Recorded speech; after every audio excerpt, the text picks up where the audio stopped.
is suing homeowners Jeff McNally and Angela Klingenberg for property damage. Court come to order. All rise. Judge Judy. Have a seat, please. Kevin. Hello, Judge. Case 2164, Ritter versus McNally Klingenberg. Thank you. You're welcome. Judy turns to Robert. Mr. Ritter, you own a piece of property, That is correct, Your Honor. and it's a residential piece of property, That is correct. and you use it as a business. That is correct. I would assume that this is your tenant. That is correct. Perfect. Could you stand up next to Mr. Ritter? What is your last name? Mason? Mason. These are your neighbors across the street? Yes. I live side by side. So you're side by side, not across the street? I live across the street. Now, there came a time, Miss Mason, that you heard something that was unusual. Can you describe what you saw? I was startled by the sound of a big thud and my dog freaking out and ran to the window. And so I jumped up, ran to the window where the dog as well was running toward, and looked out the window and seen the truck that had just hit the air conditioning unit. Can you describe the truck? A white truck pickup? Had you seen that car before? Yes, in the driveway next door to me. So in his driveway? Yes, Did you see who was driving the truck? I did. Was it Mr. McNally? It was not. Who was it? The young lady beside him, right Miss across the street. Klingenberg. Yes. When you looked outside, what did you see the truck do next? As I looked out the window and made eye contact, I seen... With her? Yes, I seen Jeff at the back end of the truck, right by the AC unit, kind of backing her off a little bit, kind of gave her a raised hand. So he was out there as well? Yes, positioned behind the truck. What did you do? Well, I jumped up and then I ran and actually grabbed my phone to take pictures because I did not want to be responsible for what had just happened to the air conditioning unit. As I could tell, it had been moved and hit. Do you have those photographs? I did send those to Bob. He has pictures of those. Kevin? Yes. Want to get them? I immediately texted Bob as well, letting him know. So that day, the Yeah. 20th of August, you went, took photographs of the truck? Yes, ma'am, and the yard and the air conditioning unit. Okay. Robert hands photos to Kevin, who brings them to Judy. She reviews an image of a bent air conditioner grill. Mr. McNally, Yes, Your Honor. where had you been camping? We were camping in a place called McCall, Idaho. Aside from you and Miss Klingenberg, who were there? My son. See how easy this is? It's gonna get easier. Do you understand? Jeffrey grins. Okay. Now, is this your girlfriend? Yes. Okay. Now we got that clear. This is your girlfriend. You and your girlfriend were camping. Your son was with you. And what you were doing that day was you were trying to unload the truck with the camping gear, correct? Correct. Is the camping gear heavy? Yes. So somebody was driving the truck and somebody was schlepping the stuff out of the truck to put it away, right? Correct. Now, Mr. McNally, you don't want me to believe that either you or stand up, or this guy were just twiddling your thumbs and you backed up the truck so that you left Miss Klingenberg to empty the truck, right? You don't want me to believe that. No. Because that wouldn't be true, and that would be foolish, and that would make you certainly unchivalrous, right? Correct, Your Honor. Okay. So when you were first confronted with this, you said, oh, my girlfriend wasn't driving, right? Right. So let's get it straight now, because that's what you wrote here in your answer. Oh, my girlfriend wasn't driving, my son was driving. That's not true. I don't know why you would choose to say my son was driving, not my girlfriend, unless she doesn't have a driver's license, because otherwise there'd be no difference whether your truck was being driven by you or your son or your girlfriend. Do you understand? No difference. Your truck being driven with you around hit his air conditioning unit. So what difference does it make? You have a driver's license? I do not. There you go. Perfect. I was not driving, Your Honor. Yes, you were. Yes, you were. You were driving, and he says you were. You see, and he says you, just a second, you didn't see his face just now. He says you were. Now, how did I know you didn't have a driver's license? Do you have a driver's license? Yes. Yes. But how did I know you didn't? Where do you think I got that from? I got that from common sense, because Mr. McNally doesn't look like a stupid man. And there would be really no difference if he drove the car, you drove the car, the son drove the car. His car caused damage. But in order to perhaps have insurance cover it if he had insurance on the truck, do you? My insurance had actually lapsed. What? Okay, so it really didn't make any difference. If you had no insurance, you could have said she was driving. But didn't think that far. Okay, so that's why we're here. We're here because you let an unlicensed driver drive your truck that was uninsured that you took on a camping trip. Is this coming together for me? It's close. So now we got that straight, right? The next thing we have to take care of are the damages. I see that the outer part of this air conditioning unit was definitely hit. Now the outside is merely a cover. So I need some evidence that this damage that he caused while she was driving damaged the mechanism of the air conditioner because you replaced the unit and you want him to be responsible for the unit, right? That is correct, Your Honor. I have to see a photograph because I don't have this photograph of the inside of this. I just have the photograph of the cover. I do not have the inside, but I do have from 2 HVAC companies that did go out to service it. One that did the replacement, the other that came out second opinion, as Jeff had asked us to do, which we did. Okay, I'd like to see it. This will be the second, and this is the actual invoice for payment. Kevin collects documents from Robert, then brings them to Judy. She reviews them. Oh, this is the second opinion. This says, second opinion call, 4-year-old Goodman air conditioning unit has been backed into. The unit has permanent damage to the condenser coil. Oh, well, that's the unit itself. That's just not the lipstick on it. That's the guts of it. This says immediate repair, replace condenser coil and damaged panels, 3961. Correct. Replacing the unit instead may be an option to consider. And to do the whole job, what did he want, $5,000? The other side, $3,450 to replace the identical unit. That Okay, was and to only 4 years. repair. It was less money to replace it. than to repair. Correct. Okay. Do you understand that now? I do. Okay. Thank you, Your So, Honor. based upon your request, he got a second opinion. Second opinion was for more money to repair. He chose the lesser of the two, which is to replace the unit. The ball is in your court, sir. Jeffrey closes his eyes. Caption coming up. Garrett was actually driving. I don't believe it. You've had some time to reprocess it all. You would have had the boy, that's what you raised them for, strong boys. You wouldn't have said, well, you just sit in the car while my girlfriend unloads it. Take the hair out of your eyes so I can see your eyes. Perfect. And later today, I want to know how much you received from the insurance company. $874.53. Then can you tell me, I had a check from the insurance company, which was a little over $1,300 from their appraisal. No, that's incorrect. Well, that's what you wrote, madam. That's your signature, that's what you wrote. A woman shrugs. The courthouse. The Judy Justice logo appears. In the courtroom, Robert, Jeffrey, and Angela. Robert Ritter claims homeowners Jeff McNally and Angela Klingenberg owe for property damage after hitting his air conditioner. Your car, uninsured as it was, driven by your girlfriend, damaged his property. Why don't you think that you're responsible for it? We don't believe we hit it. The damage is on your truck, sir. There's a picture of your truck here. You want to see it? Or you don't have to see it. You'd be better off just saying, you know what? I don't have the money. You'd be better off just saying, because we started out wrong, you and I, Mr. McNally. And the wrong started off was claimed his son was driving, even though Regina clearly saw his girlfriend. Okay, so that was a fib here. Actually, Your Honor, if I may, there was just one front seat, a bent seat, and she was sitting in the middle, and Garrett was actually driving. I don't believe it, sir. You've had some time to reprocess it all. That's not true. She was driving because if you were unloading the truck, you would have had the boy. That's what you raised them for, strong boys. You wouldn't have said, well, you just sit in the car while my girlfriend unloads it. You wouldn't have said that. Put your hand down. Take the hair out of your eyes so I can see your eyes. Perfect. Thank you.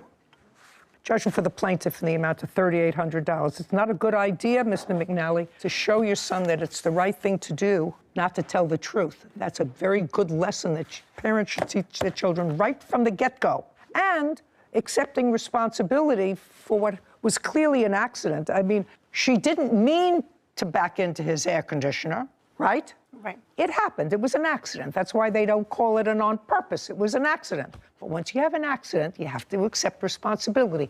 That's what you want to teach him. And if he lifts his hair, he'll be able to see and be able to hear better. We're done. Thank you. This court is adjourned. Outside the courtroom, Angela, then Regina.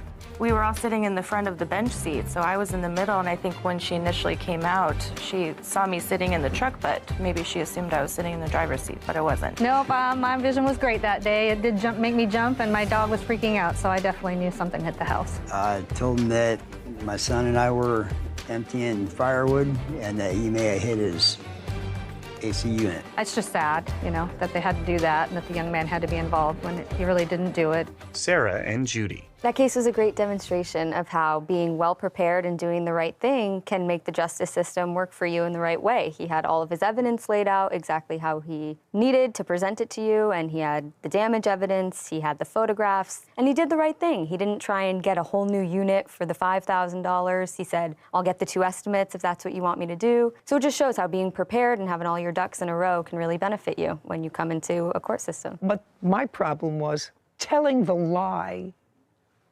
after you've sworn to tell the truth in front of his son, because those things remain embedded in your children. You want to be a good parent. The first thing you have to teach your children is to be honest. And if he sees that his father and the father's girlfriend are dishonest, that will become part of his fabric. Yeah. That's a mistake. So, I agree. But I think you are correct that it was a good lesson in preparing a case that made it easier to try. True. Kevin. Case 2171, Caзм versus Warren. All parties, please step forward. Shalea Cosby is suing mechanic Kevin Warren for the repair cost of a car and lost wages. Okay, Miss Cosby. According to your complaint, you parked your car near your home on a side street. You came out the next day and you found your car vandalized. The car was a 2017 Hyundai Elantra. Correct. Did you buy the car new or used? Used. And how much did you pay for the car? I put a down payment of $1,350, I believe, $1,350. So you financed the whole thing? Yes. And you have to have insurance on your car. You have to have liability, collision, all that other good stuff because you have a loan. Right. And you did have insurance. Now, came out, you looked at your car and it was vandalized. What was wrong with it? The back window was shattered, and along the side passenger top quarter panel, back passenger door, and the passenger mirror, it was shot. You have photographs of it? Yes. I'd like to see it. Right here. Shalea hands a document to Kevin, who brings it to Judy. She reviews images of a damaged vehicle. Okay. Did you notify your insurance company? I did. On what date? The same exact date, which was July 22nd, is when I came out and found my car vandalized. I submitted a police report. I have that right here. I'd like to take a look at it, please. And Kevin collects a document from Shalea, then brings it to Judy. She reviews it. Okay, nothing with nothing.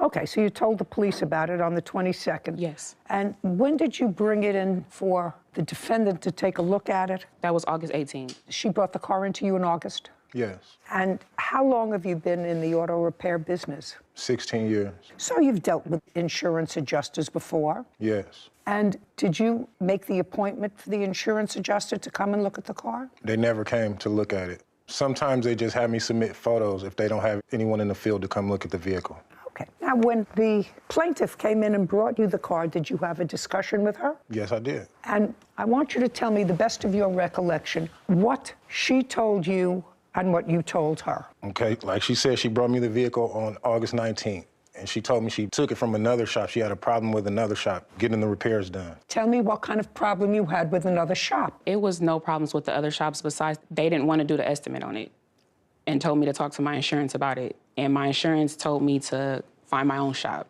and that's when I found it. Just a second. Did your insurance company send you to the first shop that you went to? Yes. And for some reason, that first body shop was unsatisfactory to you.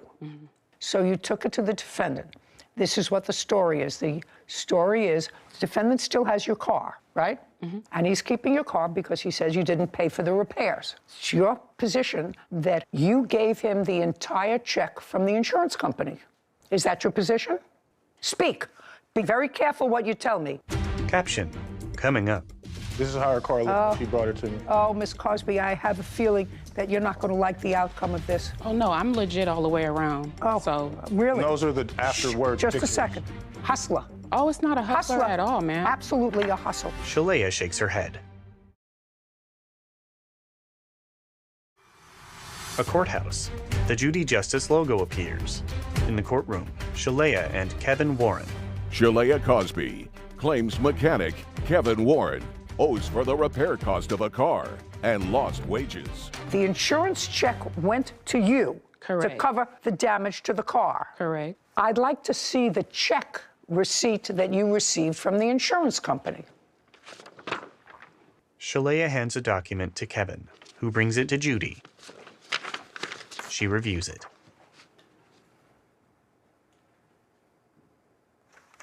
Look, we're going to have trouble with each other, madam. Do you understand? This isn't the only check you got from the insurance company.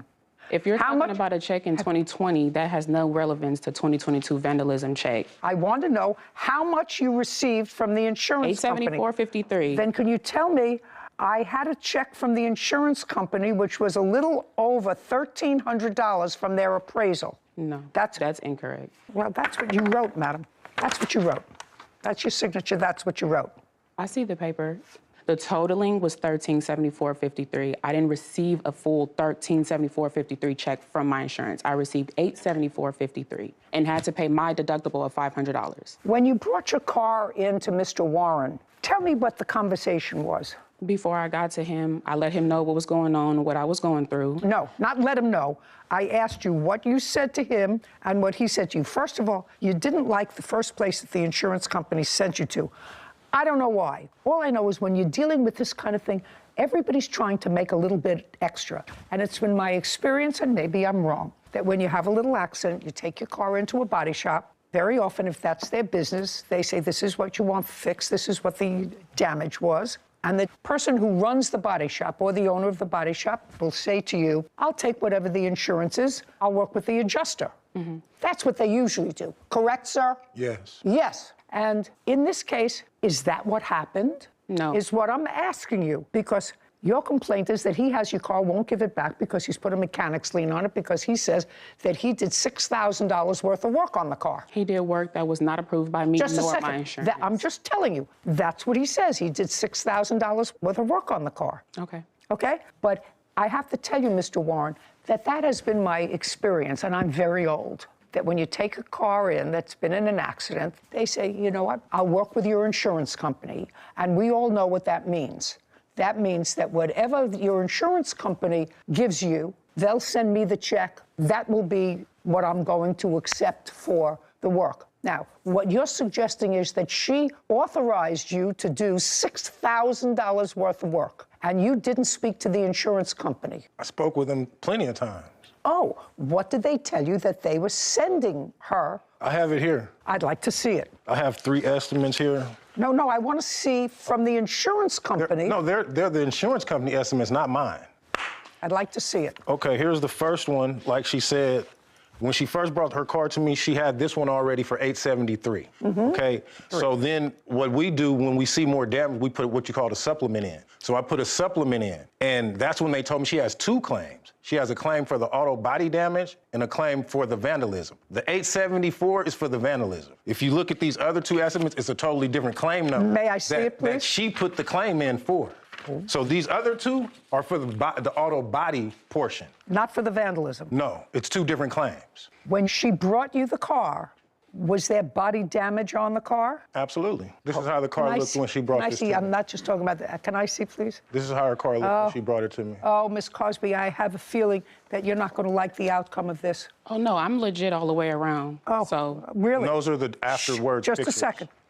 Just a second. This car was in a bad accident. Yes, correct. This car was in a bad accident. Hey, this car was in a bad accident shortly after you got it. Correct. Right. And you got a check from the insurance company to fix this. Correct. How much was the check that you got from the insurance company to fix this? The total in amount, I'm not sure, but I think it was like 2001 or 2002. And you didn't have it fixed. No one wanted to fix it. Well, he fixed it. Just a second. Hey, Miss Cosby, he fixed it. Without Just my a sec. approval. What did you do with the $2,000? Oh, I paid my own personal bills because no one wanted to fix the car, so I have to keep living. Your case is dismissed. Okay. How's that? That's Your fine. case. Hustler. Oh, it's not a hustler at all, man. Hustler. Absolutely, absolutely a hustle. I actually think you're a hustler. That's why I'm not helping you. That's fine. Because you had an accident in 2020, you got a check from the insurance company to fix it. I don't know how much that check was because you don't have a copy of that check. You brought the car into him and said, now I have a broken back window. I have a feeling, and I know it's only a feeling, but this is my program so I can vent that feeling, that you went to the first place to fix the car and you said to them, I want you to fix the front and the back, and they said no. That was for something else. You already got paid for that. Incorrect. So you went to him. An estimate altogether. Yeah, I don't believe you. You don't have to. I don't. Well, I don't. I don't. have to. That's why your case is dismissed. That's fine. Now I'm getting to your counterclaim. Because you put a mechanic's lien on the car? Yes, I have it here. Great. So you've got a mechanic's lien on it. She can't sell it. I'm not giving it back to her. I'm not ordering it back to her. You have the car? Yes. Sell it. I need that signature on that paper to be able to do so. It doesn't matter. From whom? From her. Or you can sign it just to set. Oh, I can't. To turn over. Oh. This says she has no more interest in the car. I can't. She does have an interest. The car's got a lien on it, sir. Absolutely. Okay? You're going to have to pay off this note. Do you understand? I don't think you're going to be able to get the money after you pay off the note. But you fixed the car.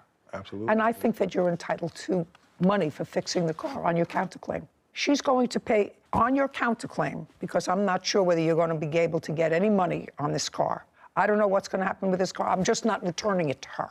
Do you understand? Yeah. I'm going to try to make you as close to whole as you can be because I think what happened to you was a hustle. That's what I think. Usually I don't side with mechanics. It's just been my experience.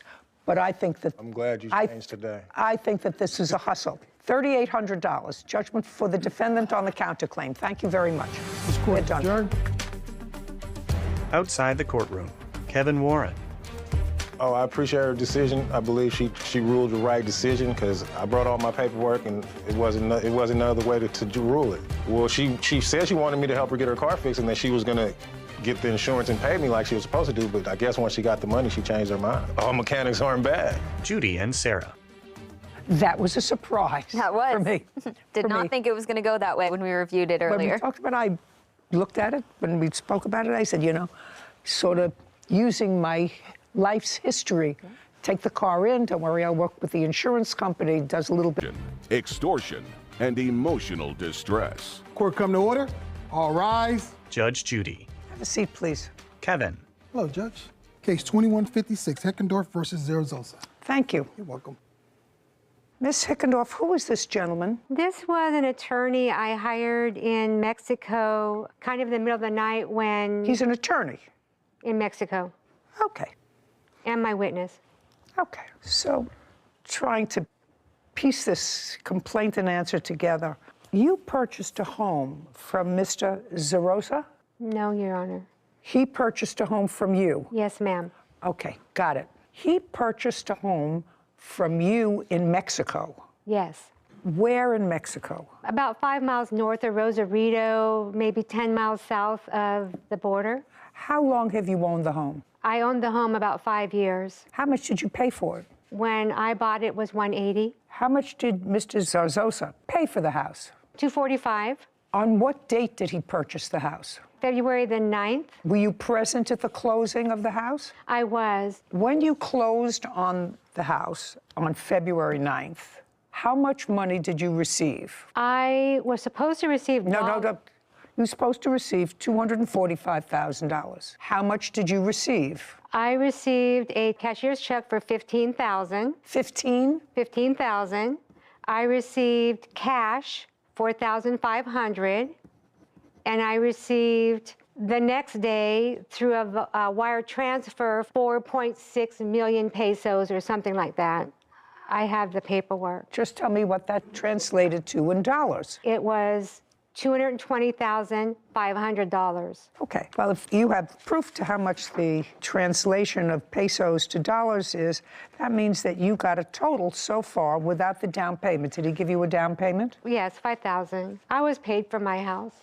I was paid for my house. No, I understand that, but this is the problem. Mr. Zarzosa says that when he took out the mortgage, he increased the amount that he was borrowing so that he had closing costs covered to the extent of, I think, $3,800 or $3,900. It was a total of almost $10,000. No.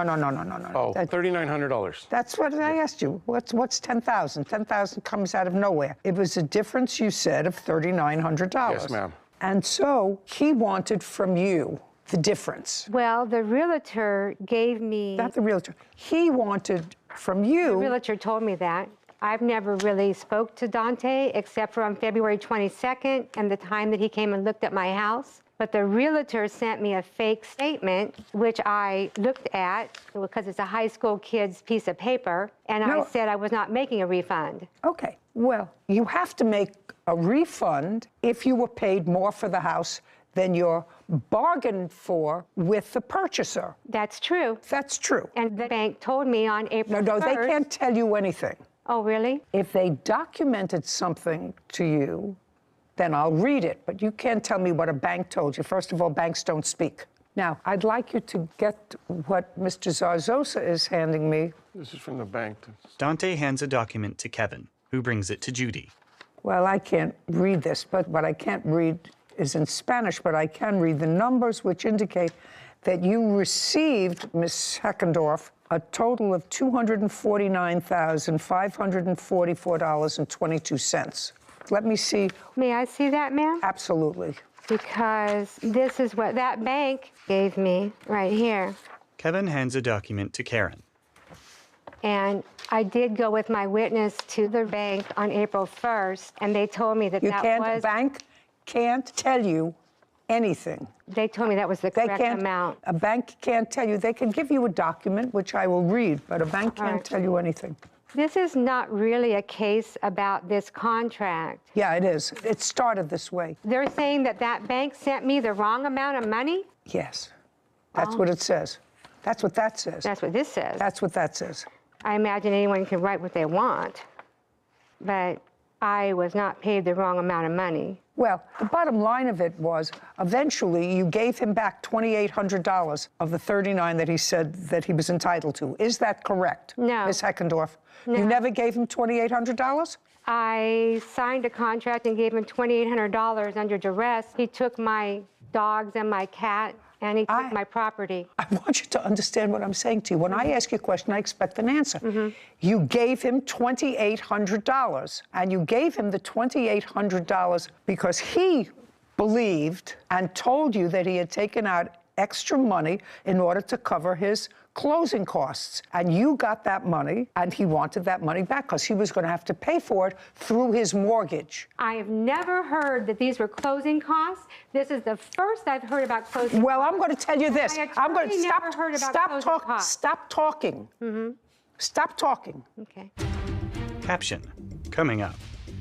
And I'm keeping it very simple. Okay. You're going to want to keep it very complicated, and I, madam, are going to keep it very simple. So the bottom line is you stayed in the house for free.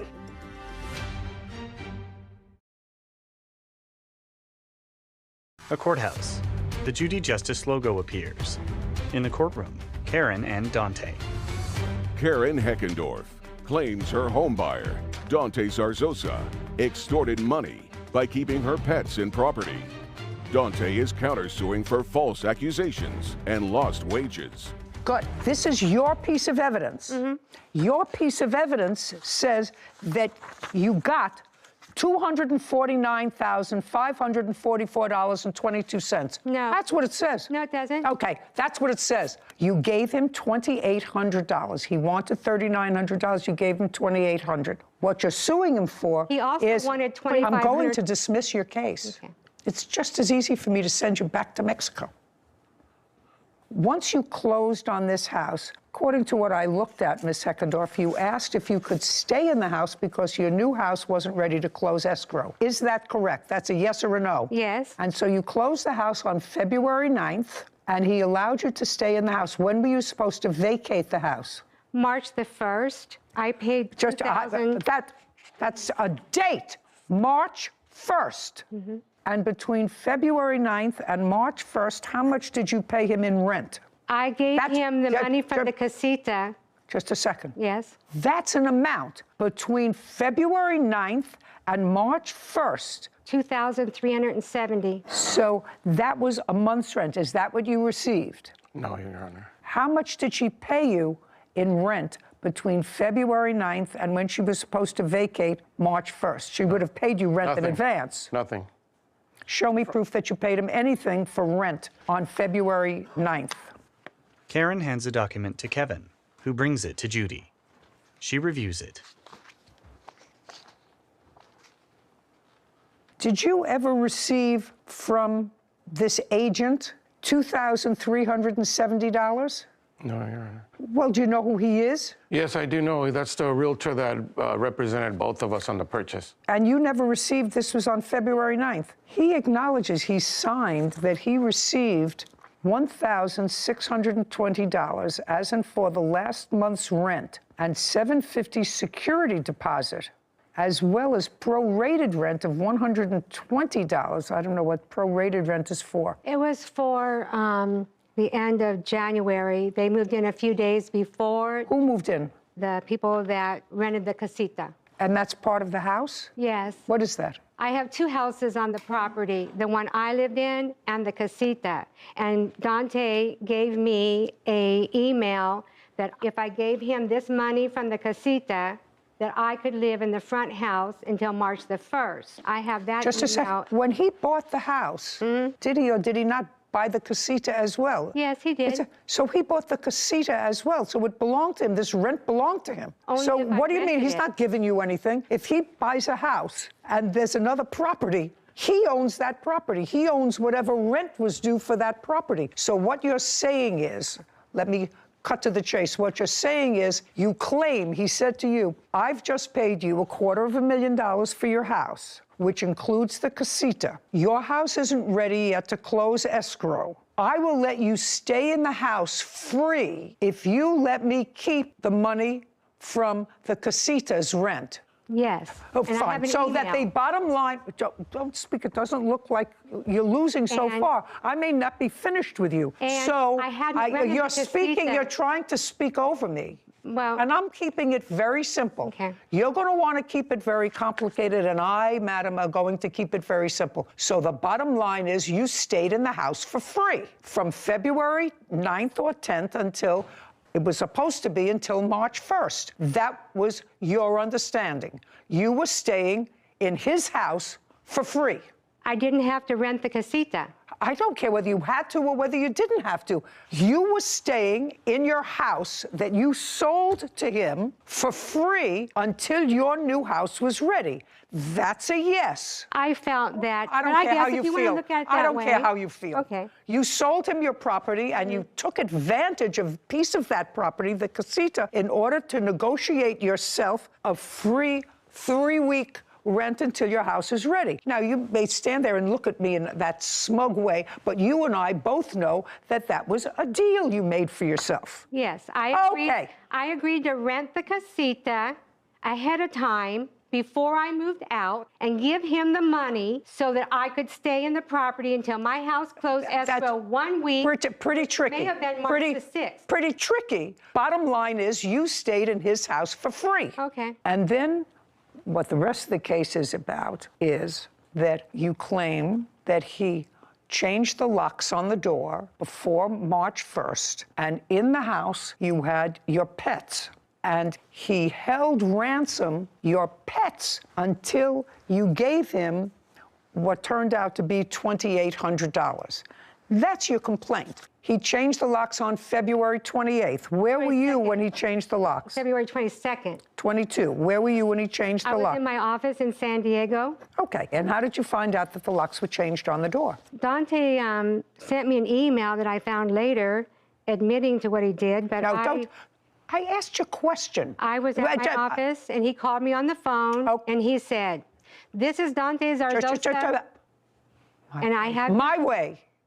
He called you in the office. That's how you found out he changed the locks. That's an answer. Approximately what time did he call you in your office? It was about 6:30, 6:45 in the evening. 6:30 p.m. And tell me what you claim he said to you and what you said to him. "This is Dante Zarzosa. I have your 2 dogs. You're never going to see them again if you don't pay me $3,900. Now, that wasn't the first time you had heard about this $3,900. That was not the first time. I heard about it on February the 9th. No, the 8th. Sorry, February the 8th, I'd heard about it. And so you told him after that that you would, or you told him, or you told your lawyer, is that you? Now you can stand up. I met him. Shh, don't speak. Okay. Caption, coming up. On what date did you get your pets back? Well, I didn't actually get them. My friends went and begged for the animals. Don't tell me what they did. They gave them to, and they gave them to my friends. Stop it, please. Sit. Karen's lawyer sits. Whitney smirks. A courthouse. The Judy Justice logo appears. In the courtroom, Karen and Dante. Karen Heckendorf has accused her homebuyer, Dante Zarzosa, of extortion by threatening her pets. Dante claims Karen owes him for making false accusations. Your last name, sir, is? Mena, Your Honor. Mena. Mr. Mena, you're an attorney in Mexico? Yes. Okay. Are you a real estate attorney? Yes, civil attorney, real estate as well. You understand what this is about, and you understand if you're a real estate attorney that sometimes people take a mortgage that's beyond what they need in order to cover their closing costs. You understand that? Yeah, absolutely. Okay. It's not an unusual thing. I bought and sold many homes. A lot of people do that. And when were you first made aware of the fact that the defendant was at least claiming that there was an amount that he had incurred debt on by way of a mortgage in excess of what your client in Mexico was supposed to receive in the amount of $3,900? February the 22nd, something like that. 2/22. And when she came to your office, now we no longer have attorney-client privilege, sir, because she's brought you here as a witness, so you're going to testify to every conversation that you Absolutely, had. yes. You understand that? Absolutely. Okay. She came to your office after she found out that the locks were changed. Actually, I was at home. That was at night. So when for the first time, sir, did you hear about this money that the defendant was claiming that he was owed? Mr. Dante called me. I want you to answer my question.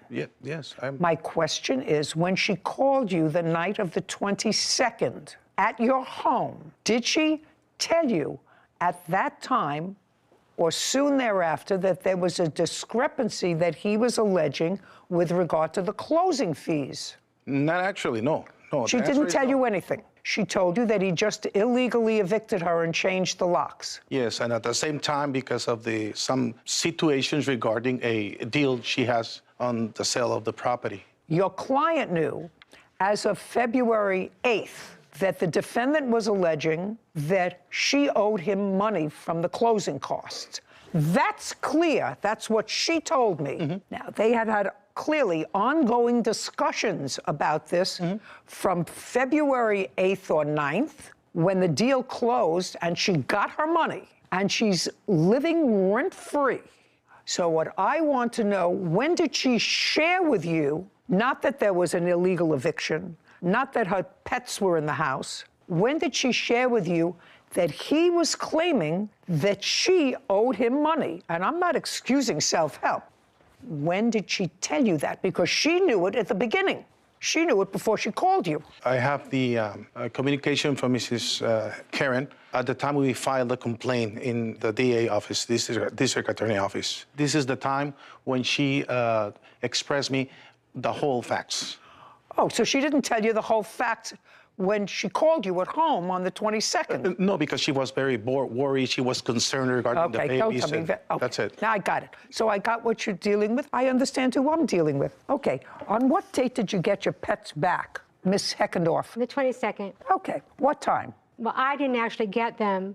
I got them the next day because my friends went and begged for the animals. Don't tell me what they did. They gave them and they gave them to my friends. Stop it, please. Sit. The lawyer sits. I just asked you, when you got your animals back. So you got your animals back on the same day as he changed the locks on the house. They were given to friends. Yes. Is that correct? Yes. So they were returned to you the same day because if they were given to your friends at your direction, your friends were your agents. Yes. Good. Only the dogs. He had my cat the next day. Did you have a cat or is it an outside cat? Is it an outside cat? Outside cat that lives indoors, and they Okay, put it's the an doggy door down so the cat couldn't get out. Okay. He told me he had my cat. Okay. When did you give him the $2,800? About 5 o'clock on Wednesday, the 23rd. Is there a writing of the exchange of that money? I'd like to see it. Dante hands a document to Kevin, who brings it to Judy. She reviews it. I can't read this. The plaintiff has a translated version. Can I see the translated copy, please? Can I speak? About what? About that paper? Yeah. He was the one that drew it up. He could tell you, Your Honor. No. I want this. Did you draw this up? Can I see it? Yeah, sure. Kevin, give it to him. Kevin brings the document to the lawyer. Thank you. Did you draw that? Yes, I participated. What does it tell me? It's translated. Don't speak. Do you have the translation of this document? Yes, I gave it to you, ma'am. Okay. Okay, number 5, very clear. This is the agreement that Mr. Zarzosa receives from Ms. Heckendorf $2,800 for concept of refund of pending payment. The previous amount is received fully. Therefore, the debt is liquidated. And number 6, the seller, Ms. Karen Heckendorf, grants the broadest waiver derived from the investigation file presented before the district attorney's office. I assume that that was your complaint, and with a file number filed against Mr. Zarzosa by not keeping any legal action present, past or future, derived from the present business. This is the police report they're talking about. I don't care what this says, is you've settled all of your disputes with each other. This says you've settled everything that had to be settled. Okay, but what the translation suggests is by this document, each of you understood that you were giving him money. He was not going to follow through with anything that had to do with the criminal complaint or with a criminal complaint against him. You went your own merry way. Am I crazy, or is that what this document says, sir? You are the lawyer. Yes, it says so. That's what it says. So I want to know why you're all here bothering me. You settled everything. You got back your stuff. You got out of your house. You got your personal property. He has a counterclaim for false accusations and loss of wages as a result of whatever. This document says you've resolved everything with each other. So why are you here? I did not sign that document under usual circumstances. I hadn't had any sleep, and I was coerced. And he said he was going to burn my furniture or he was going to sell it in the year that it would take me to prosecute him under this Mexican contract. Put it down, sir. The case is over. If he wanted to The case sue is me, over. You're a pretty savvy lady, madam. You had an attorney that you consulted. He was there when this document was signed. He wasn't on the real estate deal. He was there when was only on this Goodbye. deal We're in the done. middle of the Case is night. dismissed. So is your counterclaim. This court is adjourned. Outside the courtroom, Karen, then Dante. this was really a case about Dante taking my animals for hostage and extortion. I didn't steal anything. The only reason I agreed to give him $2,800 was because he said he was going to burn or sell my furniture. I'm gonna enjoy my house. Thank you, Karen. Judy and Sarah. That lady was never intimidated into anything. I don't think so either. She knew she had gotten an extra few bucks at the closing. She knew that she was really living there rent-free, which is really... After an accident, Court come to order. All rise. Judge Judy enters. Have a seat, please. Kevin approaches. Hello, Judge. Case 2159, Baker versus Escobar. Thank you. You're welcome. This case involves an automobile accident. Ms. Baker, you are seeking $10,000 from Mr. Escobar, who you claim caused the accident and you a lot of grief. The accident happened on what date? It happened on May the 18th, 2021. Was your car insured at the time? Yes. Yes. And your car was insured at the time? Yes. Great. I don't want you to get into the specifics of the accident just yet. What I'd like you to tell me was, prior to May 18th, who were you working for? Brand Lighting. What were you doing for them? I drove forklift. I load and unload trailers. How long had you worked for them? About a year and a half. Prior to that, where did you work? I think it was distribution. From when to when? I worked for them for about 4 years. Prior to that, were you constantly employed or were you on disability? Yes, no, I was constantly employed. I was constantly employed. Okay, prior to working for the place where you had been working in May, were you ever on any sort of disability? Yeah, From when to when? May the 19th, I applied for disability because I went to the doctor. I'm not talking about it as a result of this accident, Ms. Baker. I'm asking you, were you ever on disability before this accident? No. You were injured before this accident. You had a back injury before this accident. When did that take place? That happened in 1999. And what happened in 1999? We had opened up the PIC module and the supervisors was there and we was walking them to show them the new opening of it. And the floors was made out of gates, but the gates wasn't pushed together and so my foot slipped down between there and my back slammed into one of the steel beams. And were you out on any sort of a disability after 1999? Yes, ma'am. From when to when? Well, I was out on disability with that, and I was out for 2 years. I'm talking about. Yeah, I was out in for 2 years. 1999. How long were you out on disability? I was out for 2 years. And the nature of your disability was the back injury? Yes, ma'am. So you went back to work in 2001? Yes, ma'am. For whom? Hospital. What were you doing there? I was a supervisor in the storeroom. How long were you working there? I worked for 3 years. After 2001, was there ever a period of time that you went back on disability? I'm trying to think, yes. And from what year to what year? I want to say it was like 2005.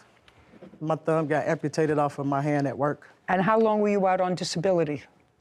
A year and a half. After that? I think that's it for the disability. I went to work after that. This accident occurred on May 18th, 2021. After May 18th, 2021, did you go on disability? Yes. From when to when? From May of 2021 to August of 2022. And the nature of your disability on all 3 occasions was injury to your back? No, one of them was when my thumb got amputated off of my right hand. Did you have any surgery on your back ever? No, ma'am. And you received disability from May of 2021 to August of 2022 in what amount? I think it was $1,160 every 2 weeks. So about $2,200 a month? Yes. And what happened in August of 2022? Benefits was exonerated. Ceased? Yes. And you went back to work? No, I have not been back to work. How are you supporting yourself now? I just applied for unemployment right now to try to help me with my bills and my rent because I'm behind in everything. May 2021, what was the date of the accident? May 18th, 2021. According to your complaint, you were traveling in the right lane of a highway. The defendant was traveling in the middle lane? Correct. And he veered off into your lane in order to make a right turn, struck your car. Yes, Your Honor. Okay. He says not true. His response says that he was in the middle lane, he was going into the right lane, and you sped up and wouldn't let him in. Is that what your defense is? And your cars collide. Or she hit you? Correct, Your Honor.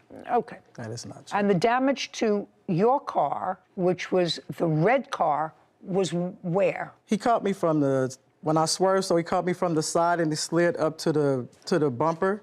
So he hit the bumper right there and that part of it. Do you have photographs? I do. I have photographs. photos, I'd like to take Your a Honor. look at the photographs, please.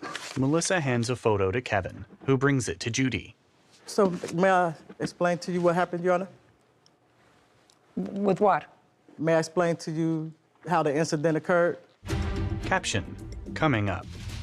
When did you get these estimates? Oh, I just went to go get those estimates yesterday. I talked to them on the phone before then. No, I don't care whether you talk to them on the phone. These estimates say you just got them within the last couple of days. Yeah, no, well, this accident happened a year ago. A courthouse. The Judy Justice logo appears. In the courtroom, Melissa and Jesus. Melissa Baker claims fellow motorist Jesus Escobar damaged her vehicle while changing lanes. Well, this was your car. Yes, that's my car. And this is the passenger front panel. When he hit me, the bumper was hanging, and so then I had to pull it off because it was dragging the ground. I couldn't drive my car like that, so I ended up pulling the whole thing off. And so that's how come you see the damage on the other side of the car, too. You have pictures of your car, sir? Yes. I'd like to see them. Jesus produces photos, then hands them to Kevin, who brings them to Judy. She reviews images of damage to the passenger side of a vehicle. Anybody have a police report? I have a over-the-counter report because once. No. I just asked if anybody has a police report of this accident. I'd like to take a look at it. Melissa hands a document to Kevin, who brings it to Judy. She reviews it. Where did you get this from? I went to the police department the next day and did an over-the-counter report because he asked me not to call the police. Just a second. My question to you is, where did you get this from to make a picture of it? Oh, I had took a picture of it with my phone and emailed it to my attorneys. And so when they sent me a collective packet, that's how they sent it back to me. Did either one of you receive a citation or a ticket as a result of this accident? No, Your Honor. No, Your Honor. Were the police called? No, Your Honor. Why not? Mr. Escobar, when he got out the car, he asked me if I was okay, and he asked me not to call the police because he's a truck driver and he did not want that point on his driver's license. He also asked for me to pull over to the side of the road over on 4th Street so that we wouldn't be blocking the intersection and the traffic. Well, that's a good idea. I took a picture of his insurance information. You remember that conversation, Mr. Escobar? Yes, Your Honor. Okay. And so you said you would pay for the damage to her car? I offered. I was trying to be Just a second. You yes. said I'd... Yes. Well, that's a yes. Yes. That sounds reasonable. You said, I'll pay for the damage. Don't call the police. I don't want this to be on my license. I'll pay for the damage. Correct. Right? It's bored to it, but hopefully I could have a chance to tell you what my side of the story is. But yes, that's what I said. I passed your side of the story. Okay. Now I have an accident. You say one thing, she says another. We're moving on to the next issue. The next issue is she says, and you acknowledge that you told her, please don't call the police. I'll pay for the damage. Correct. I don't want to go through my insurance. Yes. Okay, so you agreed to pay for her damage. Yes. Do you have an estimate for your damage? Yes, I do, Your Honor. I'd like to take a look at it. So I actually have two different estimates. Did you ever have the car fixed? No. Okay. Melissa hands documents to Kevin, who brings them to Judy. Thank you. She reviews them. What kind of car is this and what year? It's a 2012 Kia Optima. And you own that outright? Yes. When did you get these estimates? Oh, I just went to go get those estimates yesterday. I talked to them on the phone before then. No, I don't care whether you talk to them on the phone. These estimates say you just got them within the last couple of days. Yeah, no, well, this accident happened a year ago. Yes. So I called some people to get some estimates, and they gave me some estimates over the phone. And so I called Mr. Escobar, and I told him what the estimates were. No, listen to me carefully. What you just gave me were estimates that you got 2 days ago, which is a year and a half after this accident. Right. Well, okay, I want to know where the estimate is for $1,700. That's the estimate that you called him with the next day after the accident. No, yeah. The next day after the accident, you called him and said it cost me $1,700 to fix it. These say $4,600. Just show me the estimate for $1,700. These are from his. That's from his insurance company. Actually, when I called him to give him the estimates of the people that I talked to on the phone, he didn't respond to me. Listen to me carefully, madam. I'm reading from your complaint. I took my car in for an estimate. Yes. The next day, and I texted him the amount. He said that he did not have $1,700, and he asked if I could wait for a month. I needed to get my car fixed before then, and he suggested that we go through insurance after all. You took your car in, according to you. Yes. You got an estimate for $1,700. Okay, I didn't get it in right. Okay. Okay, that's... You got an estimate for $1,700. He said, I can't get you the money right away, so you went through insurance. Correct. Okay, so all of a sudden it doesn't grow into $4,600. Well, may I?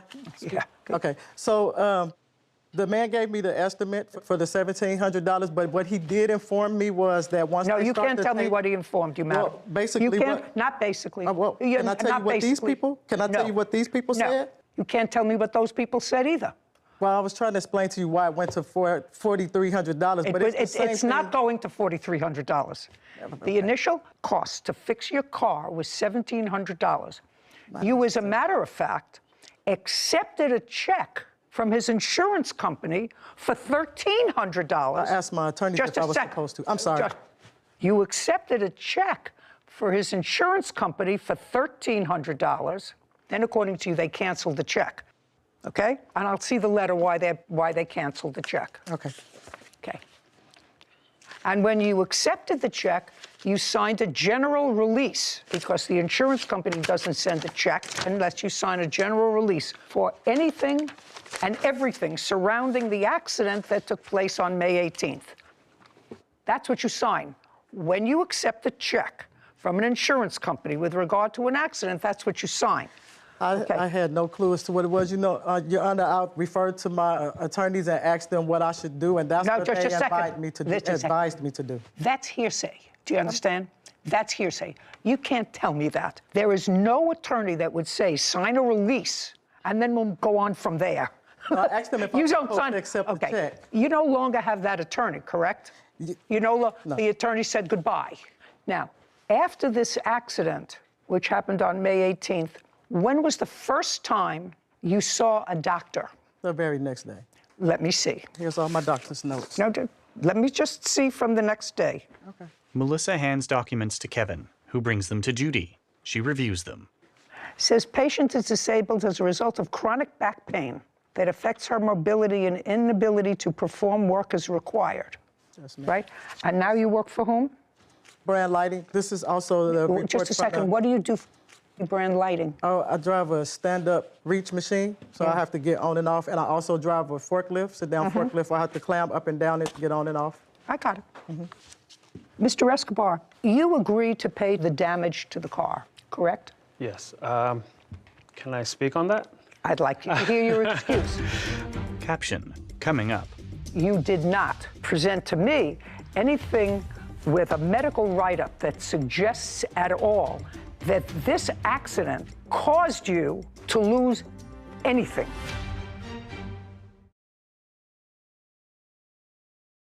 A courthouse. The Judy Justice logo appears.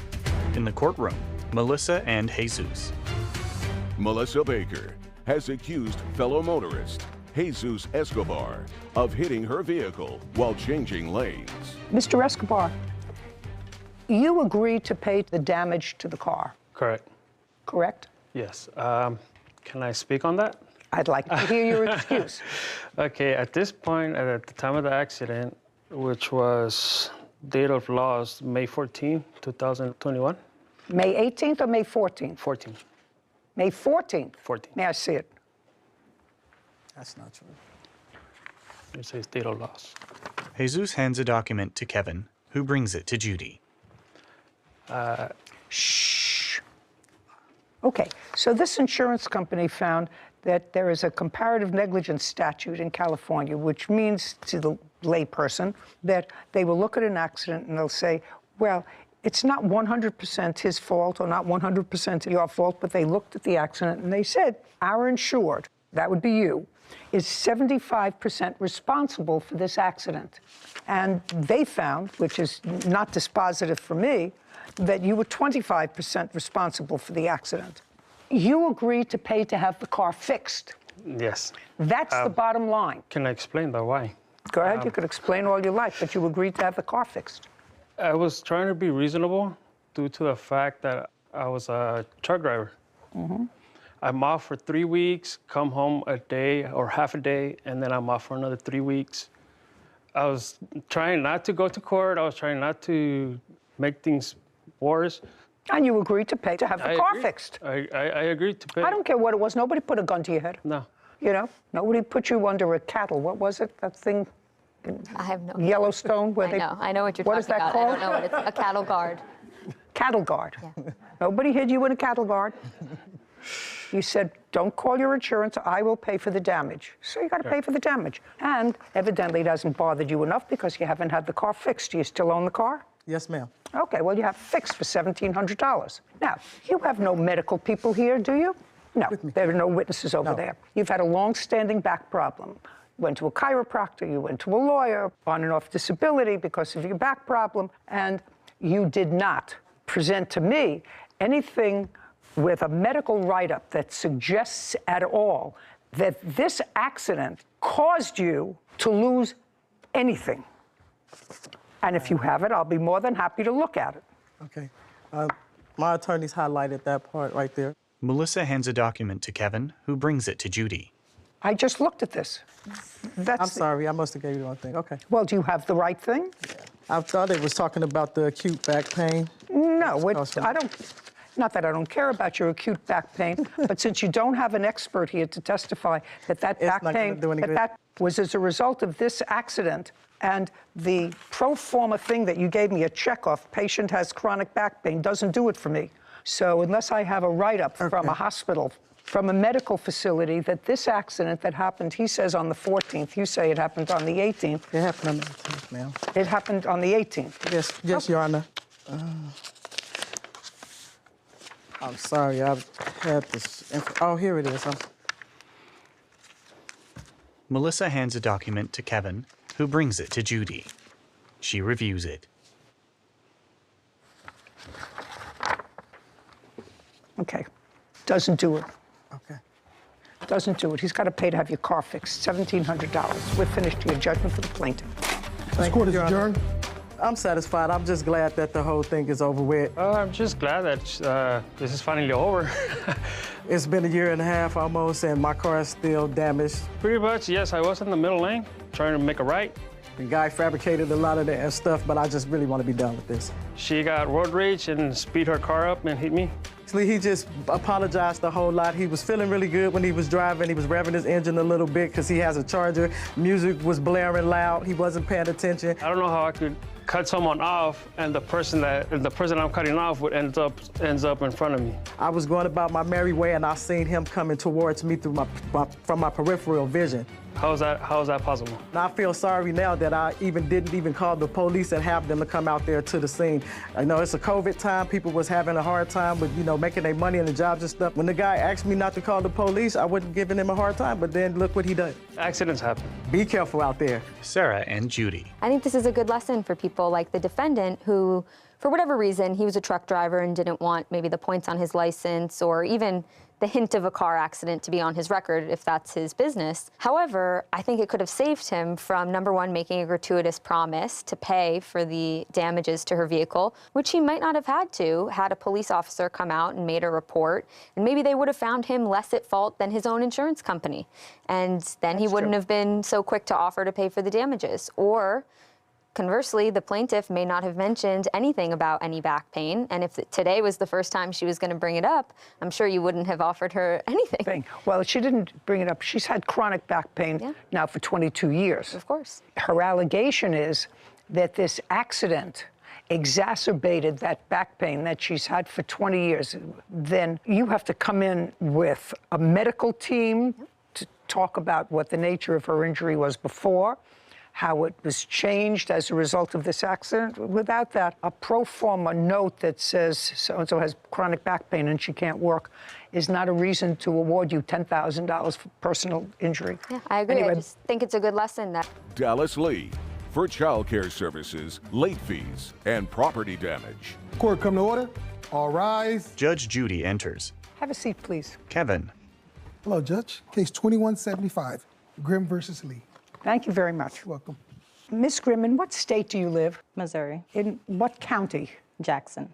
You have a daycare center? An in-home childcare, yes. For how long? I started September of 2022. What is your house like? I have a single-family home with a finished basement and then like an attic type. It's 2 bedrooms. House has 2 bedrooms? No, up in the attic has 2 bedrooms. It's technically a 3-bedroom house, but it has made 6 rooms. And how many children do you have? I currently have 7. How old are they? 14, 13, 11, 8, 5, and 3, and 1, 18 months. 3 and 18 months. I'm sorry, she's 4 now. She just turned 4. So the older ones go to school. Does the 5-year-old go to school? Yes. And the 8-year-old goes to school? Correct. So you have 2 little ones at home? My 4-year-old goes to early childhood, half a day. So you have 1 child at home during the day? Correct. And 1 half a day? Yes. And you have 3 children? Yes, ma'am. How old are they? I now have a 3-year-old, a 1-year-old, and a 5-month-old. And those were the children that you enrolled in her daycare center? Yes, ma'am. Ms. Grimm, What kind of licensing do you have, an application that do you have to make in order to run an in-home daycare center in Missouri? So in the state of Missouri, as long as you have under 6 children, you do not have to have a license. As long as you have 6 children in total in the house, or 6 children that I'm watching? That you're watching? Correct. Because my school children are not considered watching, like under the law. Well, you certainly have to watch your 18-month-old. Yes, he's the only one. That's why I've always kept 5 children or less. It is your claim that Miss Lee entered her children into your program. She paid you for a certain period of time. She owes you for 2 weeks. Correct. And were those 2 weeks that her children were actually in care? Correct. Which 2 weeks were those? They are the last 2 weeks of October. Of 2022? Correct. And the children were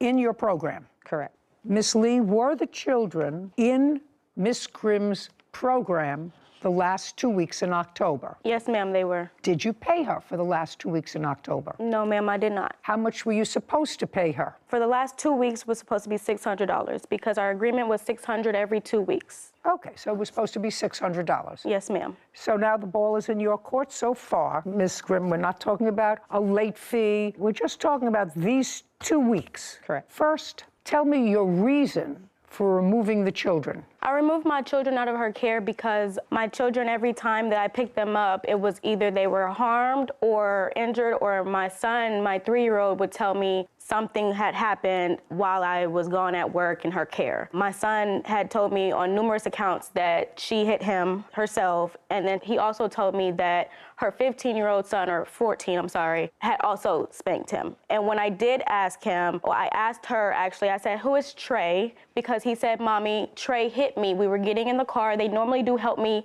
get in the car with my 3 children, seeing I have one who's barely walking.